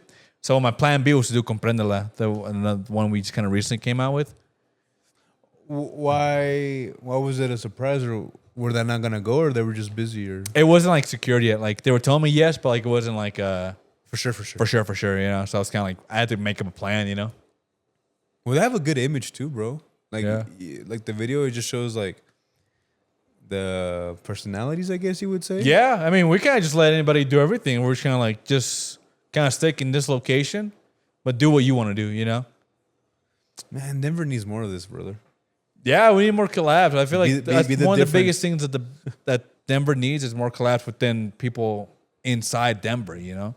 Because, like I said, I guess I don't really know the perspective of other bands. I wish I would. I wish I would know what they were kind of thinking and what they're... Those uniforms Like- that I got on are pretty dope, though. The ones we have? Yeah. Oh, thank you. They're different.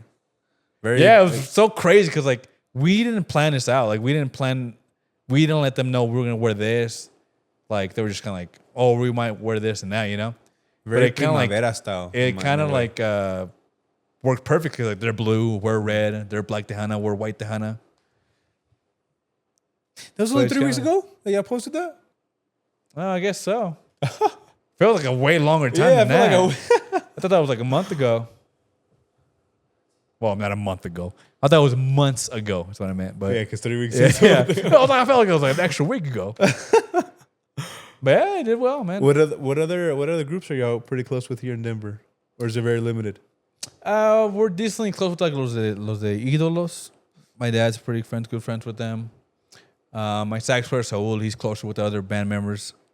You got a new sax player too, right? Yeah, How's that been? it's been good, man. Yeah. He's really good. I mean, he has a different personality than all of us, but it has worked well regardless. You know, because I mean, the band itself just has a certain vibe to it. Like we're all kind of goofy. Like I'm pretty much like I feel like the humor like my singer has, Ricardo. He only speaks Spanish, right? Like he has a very similar humor, but like imagine like the Mexican version of it, like the actual Mexican version of it, you know? You know, yeah, I mean, for real, you know, pero, but yeah, no, we're all like, it's a really chill band, you know, and like I said, we had the same band members for like a long time already, like I think at least 5 years, you know. All of them? Yeah. That's crazy. So That's actually really good. Saul's like our first legit band member for a long time. We had a few basses, but that was only really because my bass player went back to Mexico for a little bit, and then he came back. But that wasn't because we kicked him out or anything like that, you know? Yeah, he just took some time off. Yeah. But so Ídolos or somebody. Yeah, that you're friends them. I'm pretty cool with Marcos de Sol y Ginaga. But again, too, like I don't know, like I'm not like super close with a lot of bands from here too. Again, that's probably had to do with me as well. Like I haven't like interacted with them either, you know. I haven't like tried to truly reach out or, you know, when we're at gigs, I'm pretty in and out. You know, I mean, you saw it, like how I'm just like as soon as we set up, bam, tear it down, get back into the truck. You know. Do you always use your own equipment at gigs like that, even if it's like what would you call it? Like a quick 1 hour. I try to. Yeah. I tried my best to try to limit the things, or not even limit. I try to expand the things that I can control at a gig, basically. You know, so if I can bring my own mics, my own wireless systems, You will. I will. Yeah. Sometimes if you're in a hurry and they're like, no, we don't got time. Like, right, whatever. I'll suck it up. But like I always try to bring in wireless for my guitar players, my bass player, my sax player, and now I finally got like a good actual wireless mic for my singer. So like for example, like this Friday we're gonna play at Stampede. Like I'll play this Friday at Stampede? Yeah. On it. I don't know who it. else is playing, but On it. dude, Look it I'm up, so Brandon. excited. I haven't played at Stampede in like months, dude. I was getting giddy earlier. I like going. I don't know. I was getting Itching and so. shit. I was like, let's fucking go. Like fucking playing at Stampede, man. Like, I don't think they've posted anything Stampede yet. is no. They should have been up right now. Yeah, they should have been posting by now. If not, get on it. Nah, Stampede. I kind of. When it comes to Friday ones, Densidad. Oh they my did one on Saturday, I think, for Saturday. I missed that stage, man. 'Cause we've been playing a lot of Diamante in Colorado Springs, I've seen that. which is dope too. I love that mention too. How is it? It's nice, dude, 'cause I never it's- played there. It's nice because it's kind of small, so you don't have to like overly like. Even a smaller crowd can make it look like Big. well, you know. And they're pretty receptive. Like I would think like people are there to dance, you know. So it's nice to play like our pretty much the best of what we got so far. Yeah, no, they haven't posted anything yet. But I assume it's just gonna be like 2 other local bands. Is it usually always like that, or When we play, yeah, for the most part it'll be like just 3 local I bands. haven't basically. played a Stampede either, bro. Really? Not since I moved here, no. Dang. But You haven't played a Stampede, like even with like, cause you play with like Caudales and like. it was What about your band now? Was it Distinción? Distinción. Yeah. How are they doing? Or well, how are you doing with their band? Good. Yeah. Good. Is that like your band, or are you just kind of like helping them out? No. It's not mine. No, it's Toño. His name is Jose, if I'm not mistaken. It's like his actual name. Oh, yeah. I just know people by like their apellidos and stuff. Oh yeah. And then Luis, I think you know Luis, maybe. He was with Distinción, Desafío, And then I heard he's been around for a long time too. I'm not sure, honestly. So, but no, Ídolos right there. Ídolos. Shout out to them. Yeah, Kings of Scala. they're doing good. They had a lot of privadas this summer, Nice. so like every Saturday. So which is why I mainly joined, just because there's a lot of work. Yeah.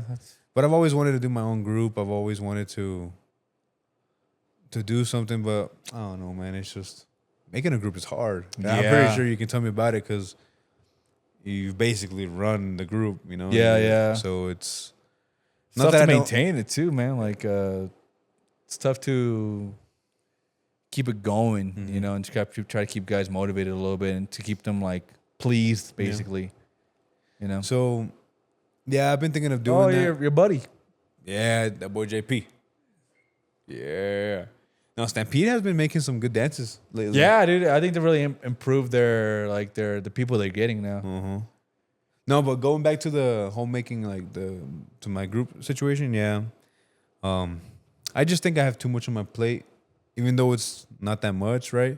I also think if you have too much going on, it just won't turn out Yeah, good, No, it was tough. It's 'Cause you tough kind of have to focus on like one or two things at a time. Yeah, 'Cause to if you try really focus actually. Yeah, on because two if you things. juggle too much things at the same time, it's just some things either. Yeah, I mean they're just not gonna go well. Yeah, So it's kind there's only so much energy you can At least for me. use. At least for me, I can't really I feel that. guess multitask. But It's not even multitask. It's just like imagine your brain trying to take care of like the oh, we have podcast, this, your businesses, right? Like even today, I forgot we had this going on just because Mondays are usually like the days that we take time off to like just gather up and like focus on the week ahead, right? I mean, it was just. I mean, I told you Monday, so I wasn't gonna cancel. Yeah. I was like, nah, we're not gonna do that. Today. Especially not to him right now. I was like, I mean, as we speak right now, it's what, midnight? Probably close Yeah. to. Yeah, and luckily too, I changed my schedule. So I was like, nah, I'm not gonna make him, not come. Yeah. But I mean, who knows? I like playing. I've honestly want to play with more groups in the Denver area. Yeah. Get to meet more people, expand a little bit, like how you say. I really love playing with your group, man. Yeah. Just because the vibes have always been there. I mean, your parents, great people. So it's just, I want to meet more people like that. Yeah. I haven't had a chance to meet Hector or Sinceridad, but I know who they are. Yeah. Dude, no, they're And super. they They're seem cool. amazing people, man. Like they're really nice, they're really chill. The guys from La Rancha Norte are pretty cool. Yeah. So there's a few people that I know here and there. Ídolos, I know them just because. What's the owner of the name? The Juan? owner of is it Juan? I don't know. I Rube? don't wanna mix them. Yeah, I think so. I'm not too good with names. I kind of forget. The Well, lead he bought- singer? Yes. Yeah, Juan. He bought my drum set, my DW one, like when I first moved here. And I was like, nah, I don't need it. Ends up kind of need it now. Yeah, right. But if you want to give it back, I'm Yeah. Hey, donate. I Juan, buy it come off for on. you again. Yeah. Nah, but I know him. So yeah, there's a few groups. Obviously, my boy Oscar from Reforzado, Aaron from Manuel Reza. Yeah. So, I mean, bro, there's a lot of talented people out here. Yeah. A lot. You just gotta get out there.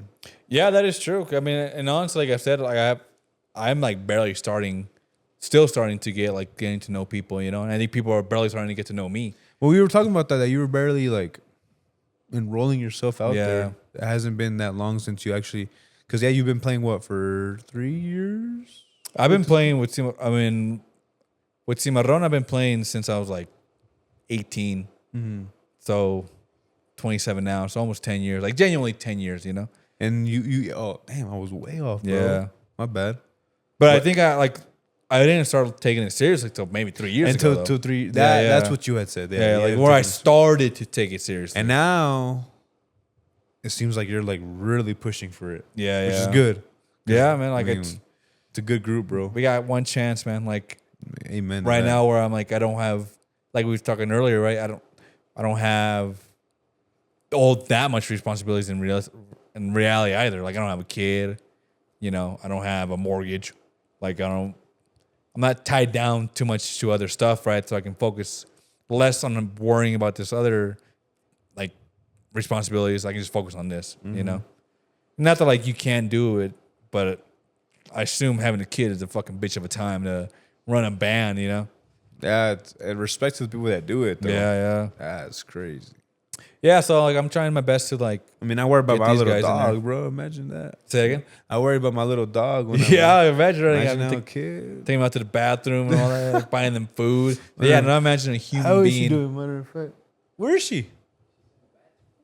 Oh, that's crazy. She's Taking the shit. Oh man, but yeah. Oh no, she's over there. What are you talking about? You have any pets? Yeah, I have 2 cats. I have 2 cats. You man. have cats? Yeah, I'm a cat Since guy. when? Since when? I've had them for like 5 years, I think. Really? Yeah. When I I'm a went to your cat house, guy. were cats there when I went to your house? Yeah. Damn. If they were, they might have been outside though. I've never would have imagined you were a cat guy. Bro. Oh, really? Yeah. I would have thought you were like a bulldog type of person. A bulldog. No, I do like pit bulls and all Rottweiler. that. I don't know about Frenchies. I don't know about Frenchies. But like my girlfriend has a really cute dog. I don't know what it is. So far, like, who knows what breed it is, right? But the closest thing we found is like a mini golden shepherd or whatever it is. And it's the cutest little freaking thing. What's it called? I don't know exactly what it is, but I think it's like a mini golden shepherd or something like that. I want to see what type of dogs those Some weird ass dog, Would bro, you- but it's cute. Would you ever get a dog though? Yeah, I mean, after like when she got her dog, I was like, oh, I see the hype. I see the hype about a dog. Cause I had a yeah, it's not that far off. Is it like that, or is it like an actual May- shepherd? Nah, I don't know if it's an actual shepherd, maybe Australian shepherd or something. I don't know. I don't know these breeds. I'm a cat, bro. I'm a cat guy, right? I say, oh, I have a gray cat, and I have a Do cats have brown breeds? cat. Yeah, Yeah. yeah. One of my cats is gray. What kind of breed is your cat or your cats? All I know, it's an American short-haired domestic cat, which is pretty like vague. It's vague as It's pretty much almost saying I have a dog. Like from what I think, yeah, from that dog's not that not that far away. American domestic cat. Yeah. It's just describing what a cat is. That's like, yeah, bro. I have a dog. Yeah, I mean, like, there really is no. I'm sure there is. I'm like, not gonna actual lie. I didn't names. think cats had breeds. I thought they just had color. There's some cute ones like the ragdoll, the cyanized cat, I think. But they all look the same. Or my older one, Leia, she looks like that. How old are your cats? Like 5 years old. Oh, that's not bad. Yeah, I They couldn't live tell up you to, the like, exact what? age, to be honest with you, but How long do they live up to? yeah, like, my cat is like a hybrid, so it's like half outdoor, half hybrid? inside. Half gas, half battery. Yeah, you gotta give him veggies sometimes too. What's a hybrid cat? That's Well, it's not an actual hybrid. I'm just saying, but like, oh.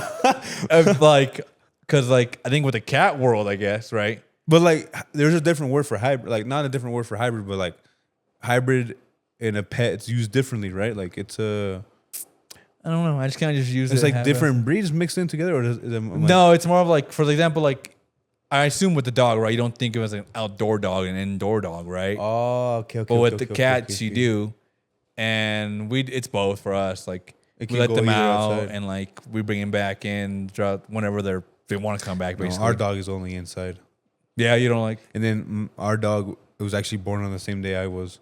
Oh, really? So I've never missed her birthday, What day is that? October 7th. October 7th. Yeah.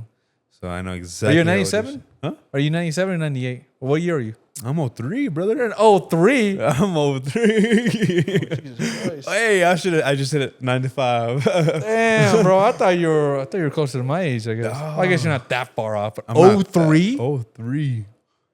Trying to think what year my brother was. Oh, 20 what? I'm 22 this year. I think you're literally born the same year as my younger brother. That's cool. I'm your younger brother, bro. Damn, you don't yeah. Not that you don't look younger, it's just like I guess you're really mature for what you're doing right now. Yeah, I guess. 21 I years get old, bro. I that. wasn't doing shit like this when I was 21, 22. Yeah, I was bullshitting for when I was 22. Well, it's like when they look at Brandon. How old do you think he is? I thought he was older too. I thought he was in your later teens, right? But how old are you? 14. I thought he was like 18. Like 19. Yeah, people think he's like 20. Yeah, People think yeah. he's at my age. And people think I'm 30. I wouldn't say 30. No, you're I've young. gotten a compliment from another guy a long back though, because I don't know if because I don't think you remember when I was like obese, because I was fucking big. No, I never. I was like saw you. almost 300 pounds, bro. Fucking damn, bro. Crazy, yeah. What was your And favorite thing to eat when you were when I was- at that weight? That's a good one. What was something that was just like, oh, I'm gonna cook up a fucking glizzy right now with some hot dog. The glizzy, Costco yeah. footlongs, you know? Nah, it would be some chicken nuggets, bro. Chicken nuggets. Chicken nuggets or some Whataburger. Those might go too. Oh, I never tried Whataburger yet. No? No. I know they have one in Colorado Springs. Yeah, bro, but you play there. every often. time after the game, I thought we should stop. And I'm like, nah, fuck that. Don't watch the calories. Whataburger or chicken nuggets. Chicken nuggets are still my go-to fave though. Yeah. Dude, I've been craving wings like a motherfucker. Bro. Wings. When like I was heavier, my favorite spot was to go to Buffalo Wild Wings, man. Well, you have told me about that you were bigger. How much did you weigh before? The most I weighed was 280. Damn. This morning I weighed at 222. You're like, Which is- this morning I was 281. 281? No, like for you, like imagine you woke up this morning like, yeah, I'm 281. I woke up 281. I gained weight. I was bigger then. I was at 350 actually. Fuck no. So the most Thank was God. 280. Huh? The most? Yeah, the you- most I ever weighed was like 280. Really? Which I think was like around like Brenda's age, honestly. Like I was like 14, 15 years old, like at that age. 280 at 280. Damn, that's crazy. Yeah, I was fucking. You know, Fat. when I was earlier in school, like middle school, like 4th, 5th grade, I think I was like 100 pounds, maybe, or maybe a little more, like maybe 120. But I thought that was like a goal to weigh more Oh, for some okay, reason. Yeah, So I had to go around to school, be like, oh, I'm 100 and something pounds. yeah. Like, damn, motherfucker, like you bitches. I remember when I like, bro, we're 70 pounds. Like little kids and shit. Yeah, like if you're in middle school weighing 100 pounds, I was- nowadays I was you're probably fucking lean as shit. I've always been a big kid though. yeah. Yeah. Until like, or up until like I was maybe like 4 or 5 years old. Because I see Yeah, me too. I was never like a skinny kid at all. Like I was always kind of like on the thicker side. for some reason I was in school though. I've always been a bigger kid. Like my nickname in middle school, 5th grade, was Fluffy.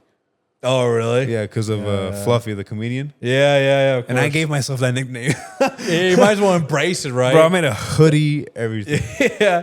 Fluffy. It's probably best, right, to embrace the fact that like we were bigger. Again, you know? though, I thought it was like cool. I thought it was Yeah. like not cool, I guess. I thought it was like normal, like, or in my mind, in my young mind, weight wasn't a thing people would like judge you for really? or stuff like that. Yeah. I think that's Fucking something. kids are crucial, bro. Fuck Kids are yeah. fucking brutal. You know, luckily I wasn't bullied that much. But I think I bullied myself way more than I ever got actually bullied about my weight. You know. I never got bullied either, though. Yeah. People actually some few times, obviously. People, yeah, there's a few dumbass kids out there, but Yeah. for the most part, yeah, people were like, I guess because they would see that I embraced myself at that. Yeah. People thought I was, you know, Yeah, you're probably chill cool. guy. you're Yeah, probably cool. I wasn't one of those weirdos like Pokemon and shit. You're what? I wasn't one of those weirdos like Pokemon, but he's my dog kind. like those weird. No, not that Pokemon's weird or anything. I was more of but- a Yu-Gi-Oh guy, actually. not that Pokemon's weird, but you know those kids that fucking yeah. Super Saiyan running and Yeah. shit. yeah. The cringy kids, you know, Yeah, basically. yeah. I mean, we are kids, What would but- be like the... But they're still doing that 9th grade and shit. Yeah. High school, senior year. God, yeah. Yeah, I mean, I that's- wasn't that far off, you know? If I would... do you mean If you I were- didn't want to be, like, cooler, I tell you what, I would tell you would be in that same demographic as well. Fucking... But I was like, I think I see it.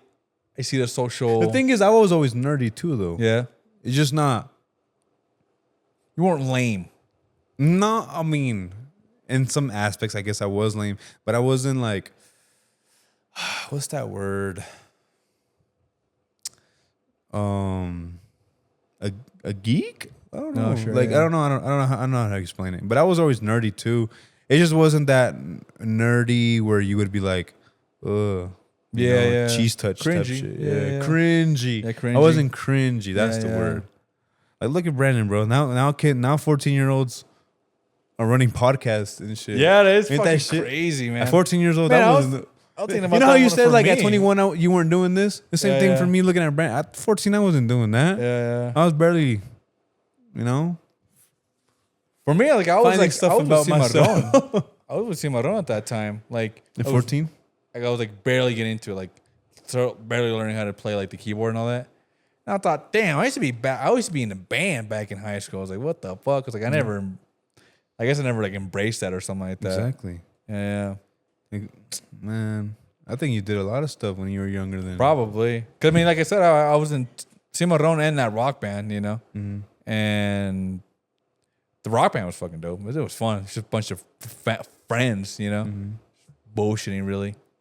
How long did that last? I forgot. It literally ended like 2 years ago. But it lasted like pretty good. Well, while, it no? lasted like during high school, you know, just a high school band, right? And then we kind of brought it back up a little bit, like around 2017, a few years after high school. Because you're a big Beatles fan, right? Yeah, If I'm not mistaken. huge, yeah. Did you ever want to take your career to that genre or? Oh yeah, Or- yeah. I tried it. I mean, I gave it a shot. But I guess what I'm trying to say is like, would you prefer to stay on that genre? Like, if you had your band right now, would you or they gave you an option like go big with this or go big with that? Meaning go yeah. big with your rock and roll group or go big with Cimarron, Norteño. What would you choose? I think realistically, I would choose the rock Rock? because I grew up like. For me, like norteño music, norteño sax specifically, duranguense, was all kind of like it was like not my second option, but it wasn't like the primary. It was like a secondary music listening, you know. Primary was always rock, like you know the Beatles, Pink Floyd, Led Zeppelin, and I mean I grew up like kind of writing that kind of stuff, like writing lyrics, kind of like to that style. Like I wrote a lot of songs with rock and music, and I still write most of my music in that format. Like I'll write it like as a rock song, or I'll write it like in English, and then I kind of translate it to Spanish, and then I have my singer kind of like make it. I was just gonna ask you that. Yeah, So- my singer is the one who kind of adds the more actual Spanish, not the no sabo shit that I write, you know? I was gonna ask you that. So, because you've written songs for Cimarron, you've made songs based off of a rock and roll format. Basically, yeah. And Or you've like- made it. That's dope. Yeah. Because like I wrote like I haven't released it yet. Hopefully, I get to. But I have a rock song that was called "Better Alone" that I rewrote it in a norteño version. Mejor solo. Mejor solo, yeah. And I pretty much just like translated the chorus, and then I made like new verses for it. Bro, we need to finish our song. Yeah, I was thinking the same thing. Bro, I don't know. I still have that melody in my I don't head. know what man. happened to it. I'm just I like, don't I'm remember waiting- the melody. I'm not gonna lie, but I have the the memo. Recording, yeah. Yeah, I fuck with how your singer was finishing it already. Yeah, I know. He's great. He's great at we making didn't end that up kind of doing stuff. anything with it, but that's cool, man. That's a different way of writing a song, I guess. Yeah. Writing it in a different genre and then translating it. Yeah. Did you know? I don't know if you know. You probably did know. Did you know a lot of hits from the norteño scene that I've seen so far, right? Like in the norteño scene, Yeah. were actually like either like hip hop songs or country songs or different genres. Yeah. That these famous groups would guess translate them into Spanish, Remake and they them. became hits, and nobody ever knew that. Yeah, it like was a different song. Like the There whole was time. one that I was looking at. It wasn't. I think it was a banda song. Tú y yo, na, na, na, na, na, me, na, na, na, na, na, Oh, yeah. That's I know an that actual country like ballad, whatever it is. Really? Yeah. What's that to song look called? Up, I remember. American Domestic Cats. Dude, I'm gonna make that song too. Los gatos del. It's like do Americano. but the original one is called. There was a shout out to my boy Victor. Oh, I don't have my phone on me. But shout out to my boy Victor. He be sending me some TikToks every once in a while Yeah. where Who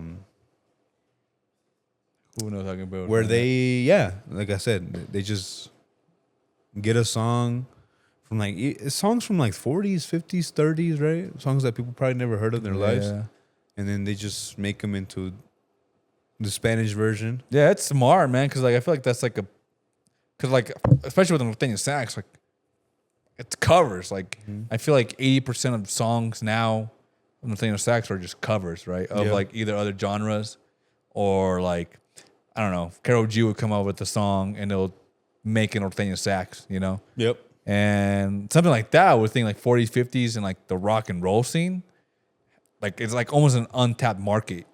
I would feel like there's not that many people, obviously, right?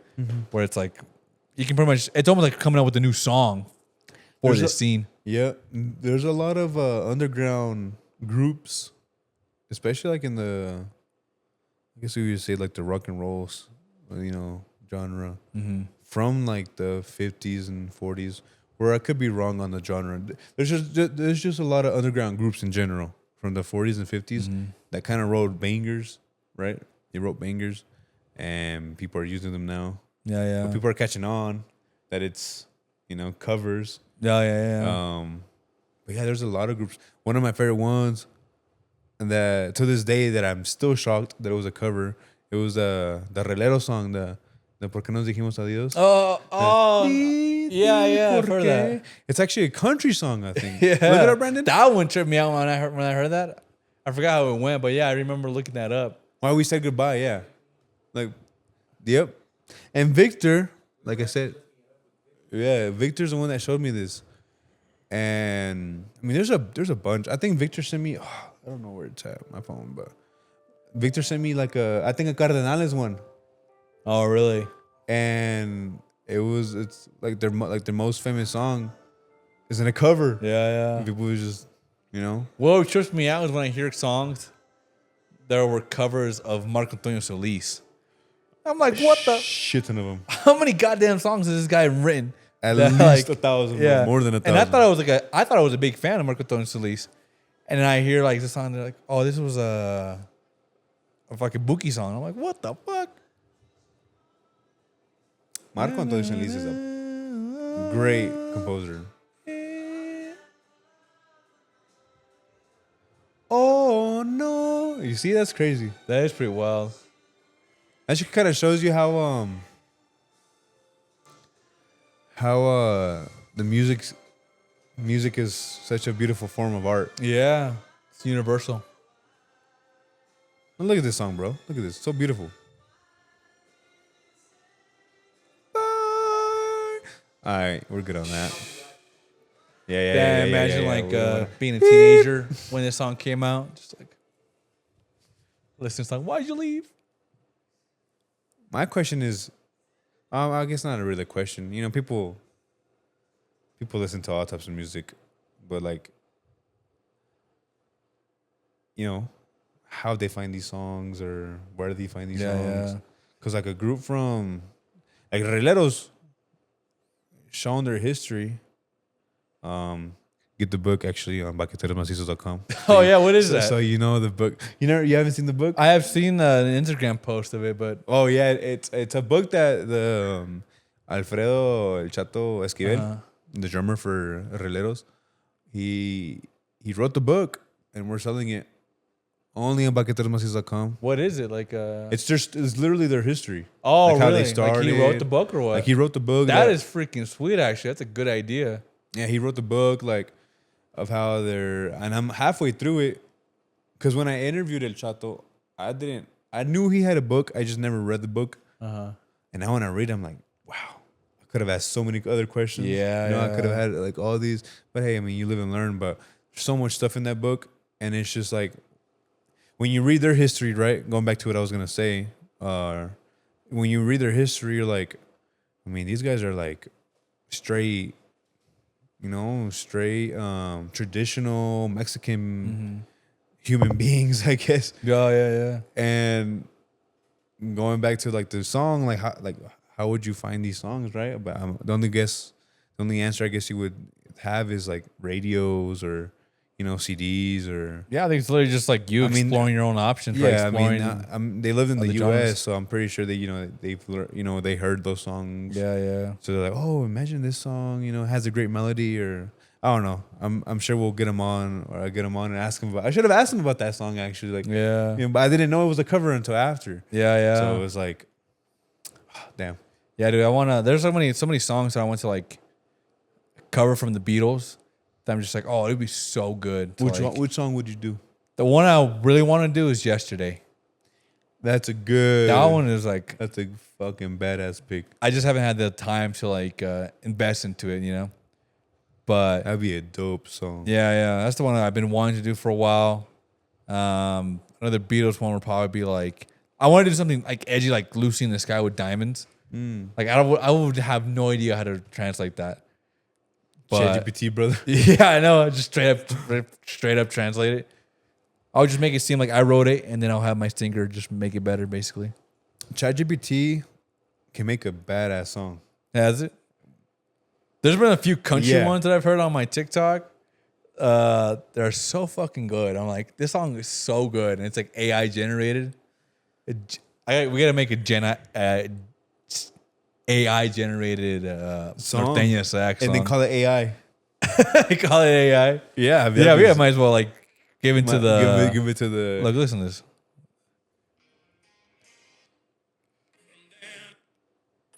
This is AI. It's AI.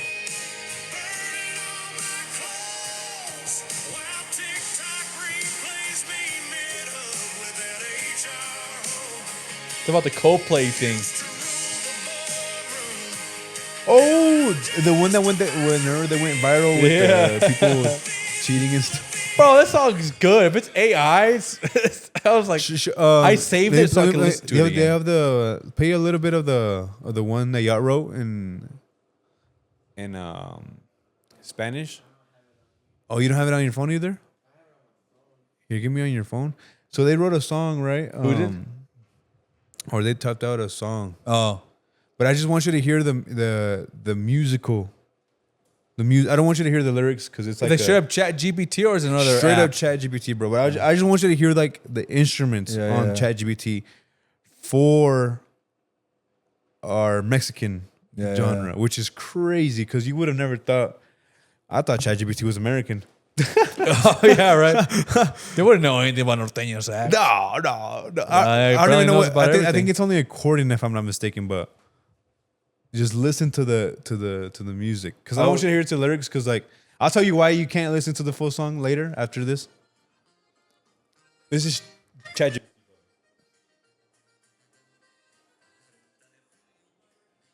Damn, Let what you- the hell? I can't let you hear the lyrics, but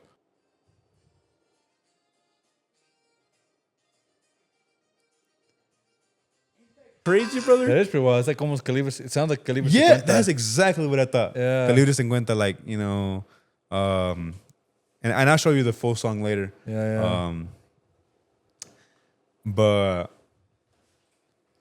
Yeah, that's it's freaking fucking wild. dope. Oh my god, they're gonna come for norteño sax. Norteño sax is already on a freaking on the Pedestal. verge of like dying.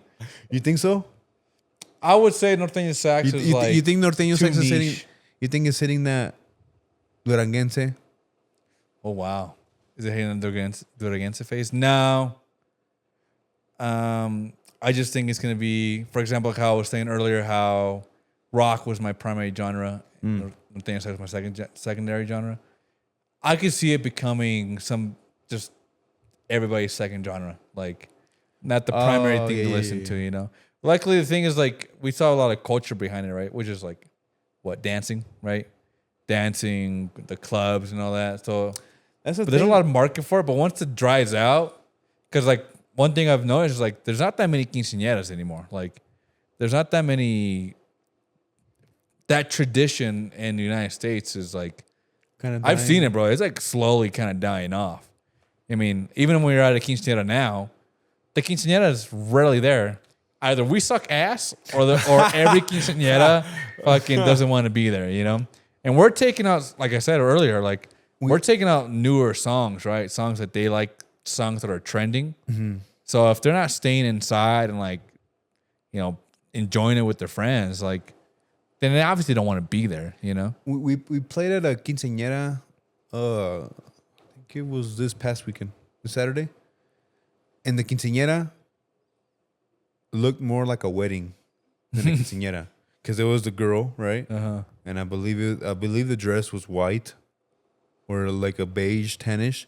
So I could be wrong, but she only had one chambelán, which traditionally, yeah, you know, it's damas y chambelanes. You know, it's a few of them, but it was just one chambelán, which was cool too because I've seen it before. But the whole thing was organized kind of like a wedding. The way they were dressed, and then el baile sorpresa, el vals, everything, bro. Yeah. It looked like a wedding more than a quinceañera. So I'm like, it kind of tripped me out because I was like, either I'm too young to know that this was a tradition before, or I'm too old where the tradition is brand new now. Brand new. Because even you know, like I don't know the song, but for like quinceañeras when they start dancing like after the DJ, like after like your first the cha-cha slide, the cha-cha slide, shuffle, in my time, because I was a chambelán for a lot of quinceañeras, that was my shit. I love to dance. But in my time, bro. Yeah. Fucking, you know, like my time is 2016. 6 years ago. The dances were more simple, I guess, right? Like the cha-cha slide and everything. Oh, sure, yeah. Like, you know, just they do a bunch of spins now. Now and they're shit doing like that. spins, jumps. Like what? Like, Bro, you gotta do so much extra shit now, and like, it's because like another like adjacent culture to like norteña sax or just norteña or Mexican music is the dancing culture, right? Of like people who are famous, like they're like big, they just dance to music, but they're big on TikTok. Let me see. Put that one. The cowboy one, yeah. And they just do like some crazy spins, bro. Makes me feel like I'm like an old head at the gigs when I'm dancing with my girlfriend. That means just simple. We just do spins, you know. That to me is complicated. The spins. Now I imagine doing like the whole. Was the cha-cha slide country? Nah, but I imagine it just. Or is it line dancing? Have you ever been to Greasy Rose? I want to go to. You should. It's really good. Let's go. It's a fun place. We should go. I've been trying to get my girlfriend into country Let's music. go. I'm down. But Look at that, bro. Look at that. Oh, look at that. Oh. Cha-cha real smooth. same thing with like el caballo dorado, whatever the fuck. Yo, And caballo then dorado. Payaso Put that one Rodeo. on. I I mean, they be going fucking ham on this shit. Ham, Like, the bro. song itself is already Again, like going back to what I was saying, going back to like the traditional stuff and everything. I don't know if I would say that it's dying, but it's definitely changing. Yeah. And like, I never did that, bro. Yeah. I never did that for sure, especially at my 280-pound life that I was at that age. Hey, I you mean, look badass doing those spins at that weight, though. Looking like Bo Bundy out there, brother. Yo. But Big guy, there'll be a guy being like, "All right, go, big boy. I see you, big man." yeah. You see, I'm more like that lady in the pink dress. Oh yeah, Or she just chill, you know.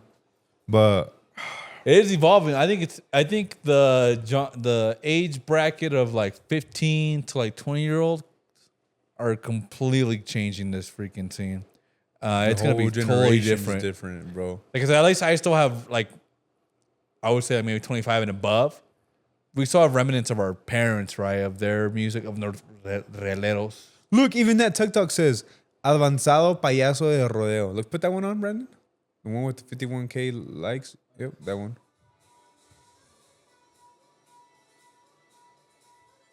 You see, so now they even recognize that it's advanced, you know? Yeah. Because look at the other guy. Just has to evolve, I guess, you know?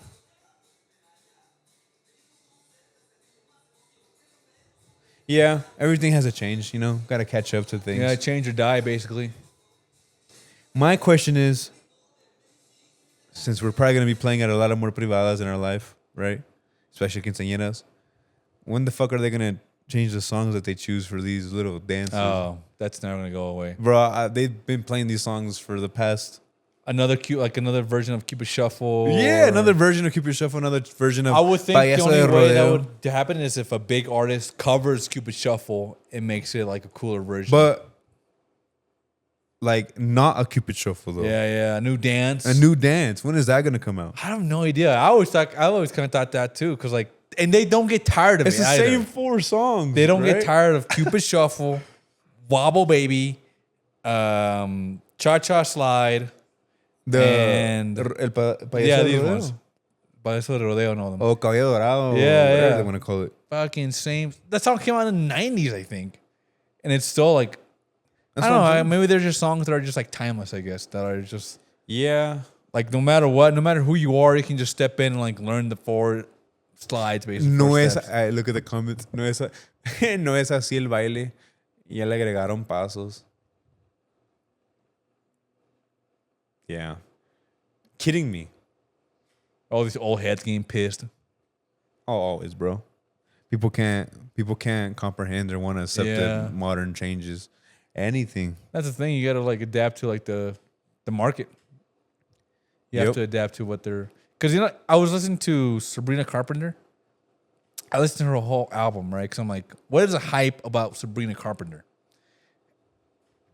And it's like generally good music, obviously, right? She's probably the biggest artist right now. But like, you listen to her lyrics, they ain't like profound or nothing. They ain't no se va muriendo mi alma. You know what I mean? Like, it's almost like just like a girl journaling, I would think. But like, I feel like that hits so well. Please. Mine's espresso. Think about you, Bro, think that's about a- me, espresso. That song is a fucking banger, bro. Have you seen the Saturday Night Live skit on that? No. Put it on, Brandon. Put on the Saturday Night Live. It's on YouTube though. But that's what they want. They want those kind of lyrics. Yeah, that's you know? what I'm saying. I've never seen it that way. Now that you said it, like a girl journaling, it's like Yeah. literally her songs are She causes a lot, like too. For saying being her- mainstream. Yeah, She'd be like, fuck you. for like saying yeah, I'm like, yeah, damn. that one right there. Just straight up saying fuck you in a song. Go to the very end, in a way.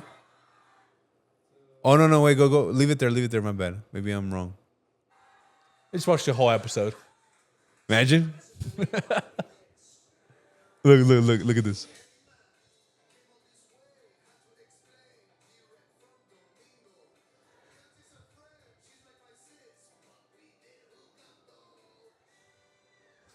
And that's it. That's literally the whole skit. But that whole episode, if you watch it,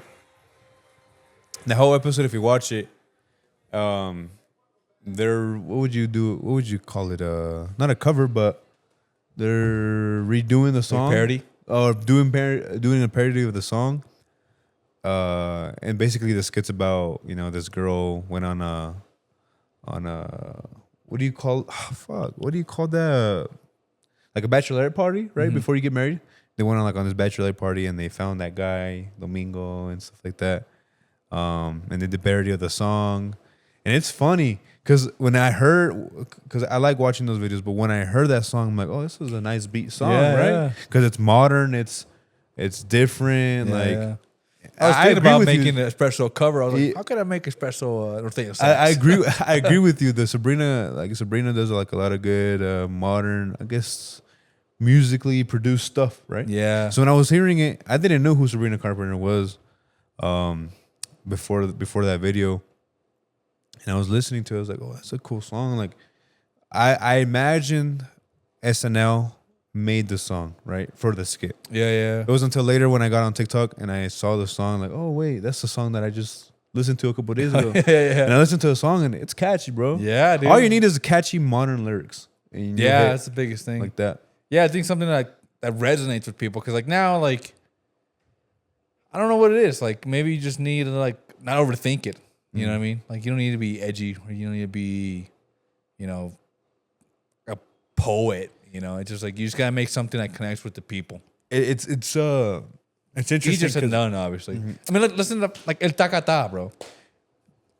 Te gusta taca taca ta. Te gusta el ta. What the fuck kind of lyrics are those, bro? Like, you know what I mean? Like, what the fuck is a tacata? I assume a tacata is right. Is your, you know, the generals, you know. I don't know. But When you put it that way, I mean, you can literally make it whatever you want. yeah, like what the a tacata? But it's true. I mean, again, you listen to these songs in the past, older music, you know, they have these profound lyrics, they have these meaningful lyrics, they have like Vicente Fernandez, right? Or any genre, the Beatles, whatever you want to put. These older songs have profound lyrics that like have a deep meaning to them, right? Like these writers fucking sat down and like, you know what? Like, Yeah. probably Like, didn't- like yesterday by the Beatles. yeah. Oh my yeah. god, talk about a sad song. Yesterday. Yeah. Like, right? Like it's like songs like, damn, like these are these are songs that are gonna be timeless, like how you said, right?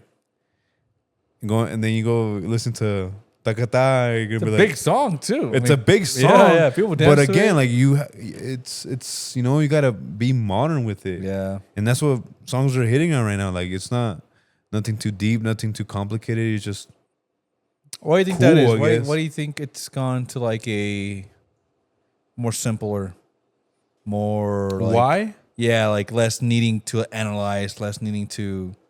I mean, this our generation and specifically, and I'm pretty sure yours too. We've dumbed down. If that makes sense. Yeah. I mean, just look at how. So look at the analytics. Like if you look at analytics of TikToks, bro, I mean, it's always like most people left after 1 second. It's like, damn, bitch, give the video a chance. 1 second, like the retention, and I mean dumbed down like in a respectful way, because like I don't know how else to put it, but we've definitely slowed down our intelligence in a way that, I mean, our retention is shorter. People can't watch. I mean, we have TikTok. People are doom scrolling all the time. We're using ChatGPT to look up stuff, to like it does it for you. That's like psychological So I questions mean, too. now even writing songs, like people just don't care. Yeah. Or not, I don't know if they don't care, but they don't put in the same. I mean, human beings, I guess in a way are advancing, but also slowing down at the same time. I don't know. It's Yeah. weird. It's a good question because, bro, let's fucking drop my thing. Damn. But it's that's what I would think. Why we, I guess songs, right? That was your question, right? Yeah, why- like why are they more simple? why are they more simple? Just because like we've been more simple. I mean, look at even. I was looking at this post on Instagram. The houses back then were fucking creative, like Yeah. colorful. I was thinking about the like You know? the in-ground living room. Like You look remember up, that shit? look up I don't know, 1970s, 1980s house in Miami. Some shit badass. Now everything modern is like, in a house perspective is like what we're in right now, just like white Squares. walls, Yeah. squares, simple. Look up a comparison of a house, creative house in the past, and then creative house now, or modern house, or however you want to say it. But you know what kind of houses I'm talking about, like the one with the staircases and stuff. Yeah. Kind of like the house from I was thinking like from Scarface. I was thinking of like Home Alone, like. I've never seen Home Alone. No, No. nah. You're bullshitting. No, I've never seen it. Why? I don't know. I guess I don't know. No, look at up. that shit. It has a fountain in the middle of the goddamn house. No, don't look modern house in the 70s. Look up creative house, like a creative house, or art, like a, what would you call it? Like a mansion in the 70s. Yeah, look up mansion, old mansions. not necessarily in the 70s, but yeah, I mean, and it's true. Yeah. Look at that. Look, you see what I'm talking about? Like, Yeah. They all have their unique designs. yeah, it's unique. It's designful. Maybe it's a little ugly. Especially like those utopian little areas they're building up now, where it's Yo, like they're just like like- the copy and paste houses. Like it might, like people think that's beautiful, right? It's and I look up a modern house, right? Just look up a modern house in 2025 or whatever you want to look up. Yeah, modern mansion. Look at that. Yeah. You see? It's more simple. I guess, I mean, architecturally, you would be a little more complicated, I guess, in a way. But everything's bland. Everything's like mostly 1 to 2 colors. Yeah. A lot of white. A lot of white, not a lot of art.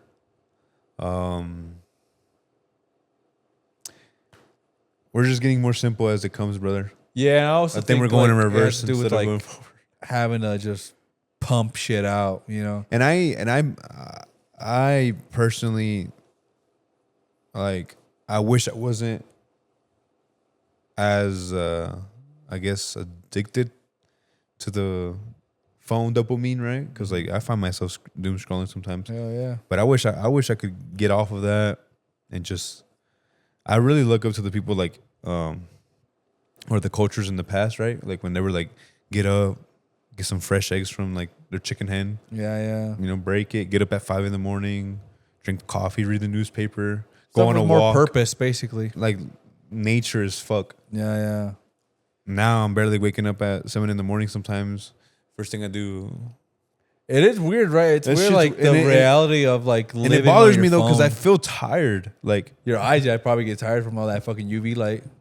even right I now. have to change like the settings on my computer at work to like the orangey tone. Mm-hmm. You know, like you change That's that. what to my night phone goes to Yeah. after like 9:30. Yeah, mine too. But I did it at work, so I'm like, Jesus Christ! Like I just get back home, like my eyes are hurting like a motherfucker. And like even right now, more than likely I'll probably get on my phone for a little bit, right? Look at what I probably missed out because actually we have a thing like when we're off of work and we're not working or like on Sundays because I try to keep Sundays really religious and sacred and It's a Sabbath, bro. yeah, it's Sabbath exactly. So I try not using my phone a lot, but I know it's kind of hard because you still have the temptation. Yeah. But more than likely, right now, after we're done with all this, probably go back to bed, probably not fall asleep till 2. Yeah. But I gotta wake up at 5, and I Jesus feel all Christ, dead. that'd be tough. Yeah. But it's because of the phone. Yeah. Because like my grandparents, I don't know about yours, right? But my grandparents, bro, they can sleep for 3-4 hours, wake up like nothing, Yeah. and be active throughout Just the have day. a bunch of naps and all that. Yeah. Yeah. Yeah, my grandpa wakes up probably like around 5, goes to work, takes a little break at 12, right? And he works around the house. Do you have your grandparents here? No, my grandparents are all my family's either in El Paso or Houston or Mexico. So only family I have here is from my fiance's side. Mm-hmm. But yeah, like my grandpa, he would he wakes up 7 a.m. He works around the house, whatever he got to do. Takes a break like around 12, a little nap. Gets back out like at 4 p.m. because like in El Paso it's really hot, Yeah. especially during the peak hours at 12. So Fuck yeah. he goes inside. My grandma too. My grandma follows him everywhere. They go outside at 4, and they go back at sleep like at maybe 9. Get on their. They probably get like and I know this because I lived with them for a little bit because I was helping them when they recently moved to El Paso, and like the whole time they probably use their phone like maybe 30 minutes, and they could sleep maybe like 3 hours that night, Yeah. and they still wake up with a lot of energy. They probably legitimately, it's such a different reality from us. That- Them. I was thinking about that when it came to my parents. Because, like, how did they not know how to put a USB in the computer? Yeah. And I'm just like, well, they don't use a computer ever. Yeah. They don't use a computer throughout their days. Now imagine your grandparents. Yeah, for fucking real. That's fucking. Yeah, I think about it like imagine when we're grandparents. Oh, yeah. They're gonna be like, damn, this old ass Yeah. can't fucking Dude, that's how use I'm- ChatGPT.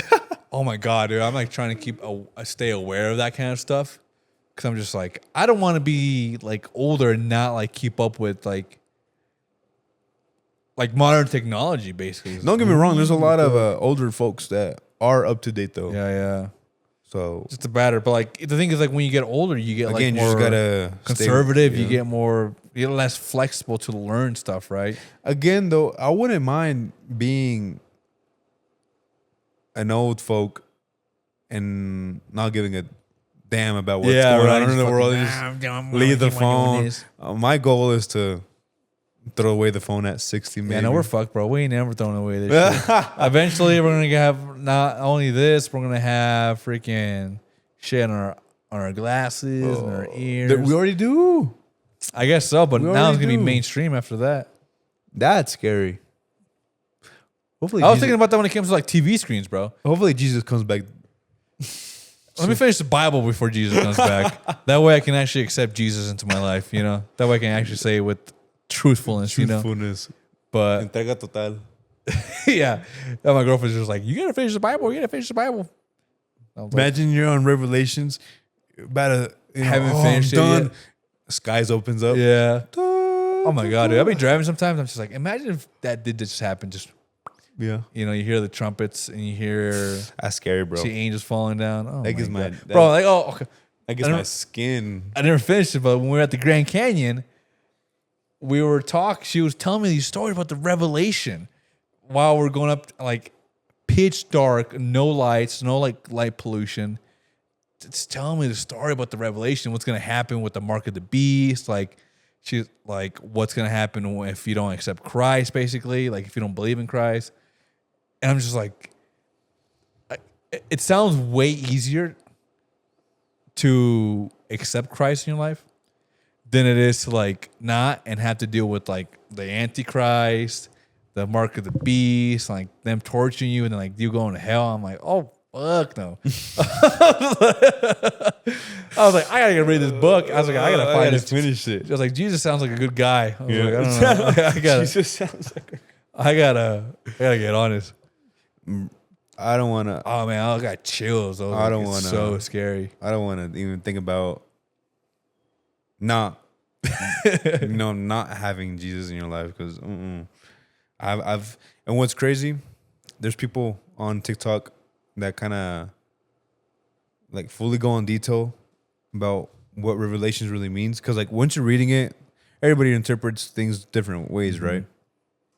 Well, people that actually study the Bible and they like and like, fully detail explain what the scripture says is gonna happen and all that.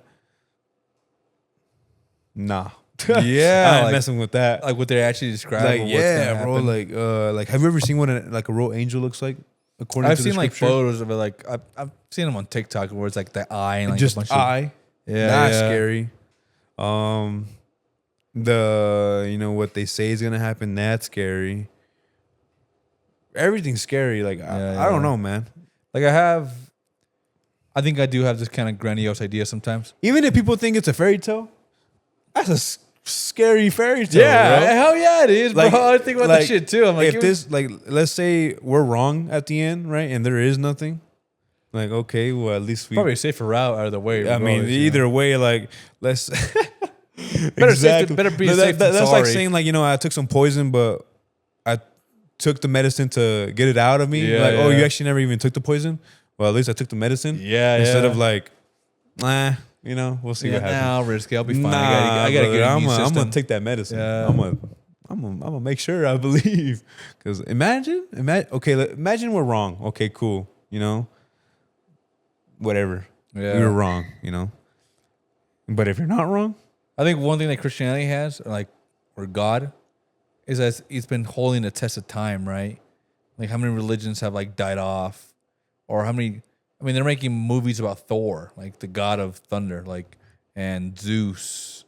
Like they're making movies. They're making characters out of these people who were gods. Mm-hmm. They don't make characters out of Jesus, really, right? Like, and if they do, it's kind of like what, like kind of in a joking way, right? I mean, that blasphemy ain't no joke, though. Yeah, I've they're not seen- really blasphemous with God. You know what I mean? Like, I mean, it kind of makes you wonder why. I mean, you really wanna- yeah, they you like really you said, wanna- they make jokes like Yeah. on maybe like on South Park and stuff like that. That's where I've really seen it. Or they make jokes about other religions and stuff, but it's not something that you. There's not like a Jesus Christ number 4, right? Yeah, like yeah. Spider-Man. yeah, It's exactly. not a series that you would. There should be though. We got cool. There should be. I mean, Yeah. definitely in a good way. Yeah, But yeah. like how you say, they don't make it off of based off of true gods. Yeah, right? Because yeah. there's not. They're really not true. Yeah, they're testing it's testing the test of time. But it's a powerful force, religion for sure, especially Christianity, Catholicism, and all that. I don't know. I'd rather be on the safe side of things, Yeah, even if but I wonder how many people like only believe in God because of that matter. there's a few You for know? sure. Like like you always say, like God knows your heart. Mm. I'm always scared. I'm like, damn. Well, does he know that I'm kind of like, Oh, he knows, brother. you know, it's kind of like, Oh, he bro, like- knows. yeah, He yeah. knows. Like that is a reason, right? Like that has like in my mind and the way I look at him, like it does seem like a better route. Well, you know how they say like God fearing, right? Yeah. Like it's and a lot of people think of God as he is a person, right? Because it's the Holy Trinity, you know, the Father, Son, and the Holy Spirit. No, they're one, but like God, like he's not a being. Yeah, yeah. He's not a. something else.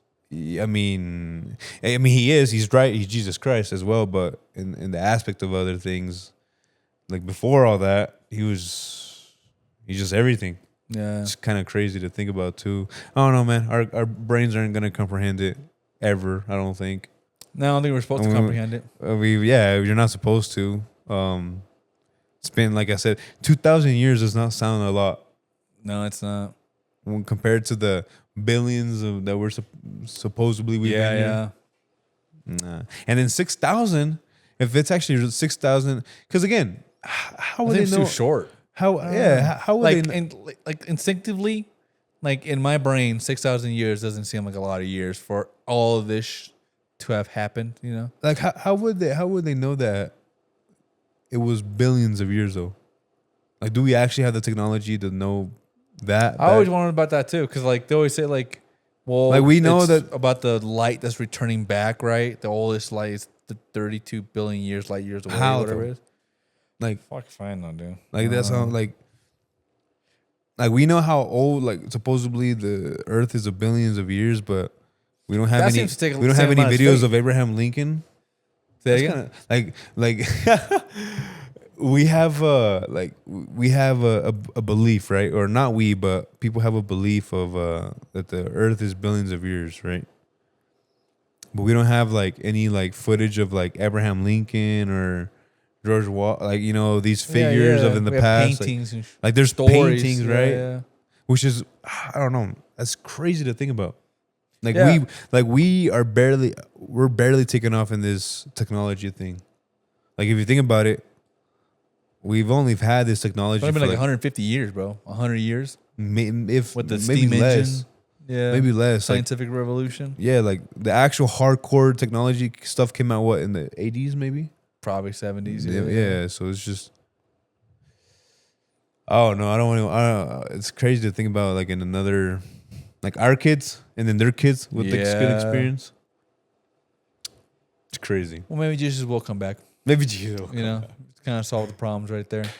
2 hours and 20 minutes, brother. What do you think? Call it there or Yeah, I think it's a good spot to call it. yeah? Yeah. Hopefully Jesus comes back. That's where we're gonna end it. Just wait until Jesus. Just wait until I finish the Bible. I've been baptized in the Jordan River and come back. All You're gonna right? go get in the Yeah. Jordan River. That's Yeah. Nah, You you're can wait. You can wait. Yeah. It's been 2,000 years. You can wait another, I don't know, 2 years maybe. I don't know. I don't know. Jesus, imagine tomorrow. Oh, and then Sorry. the podcast never really comes out. I'm just gonna be like, ChatGPT, can you summarize the next Old Testament and New Testament of what I got left? Nah, brother. Well, appreciate you. Oh man, this was better than the first one. I'm not gonna lie. Yeah, We I got like a it little too. more deep into it. Yeah, the first one was like anxiety ridden, bro. Anxiety. Well, 'Cause I was like, we were also not. I guess not that we were prepared, but we're fairly new to it. yeah. I mean, you were one of the OGs. It just never came out. Yeah. But appreciate you coming on, brother. It was a good talk. We'll Yeah. keep it up. We'll see you in another 4 months. Hell yeah. Hopefully, number 3. Hopefully you finish the Bible by then.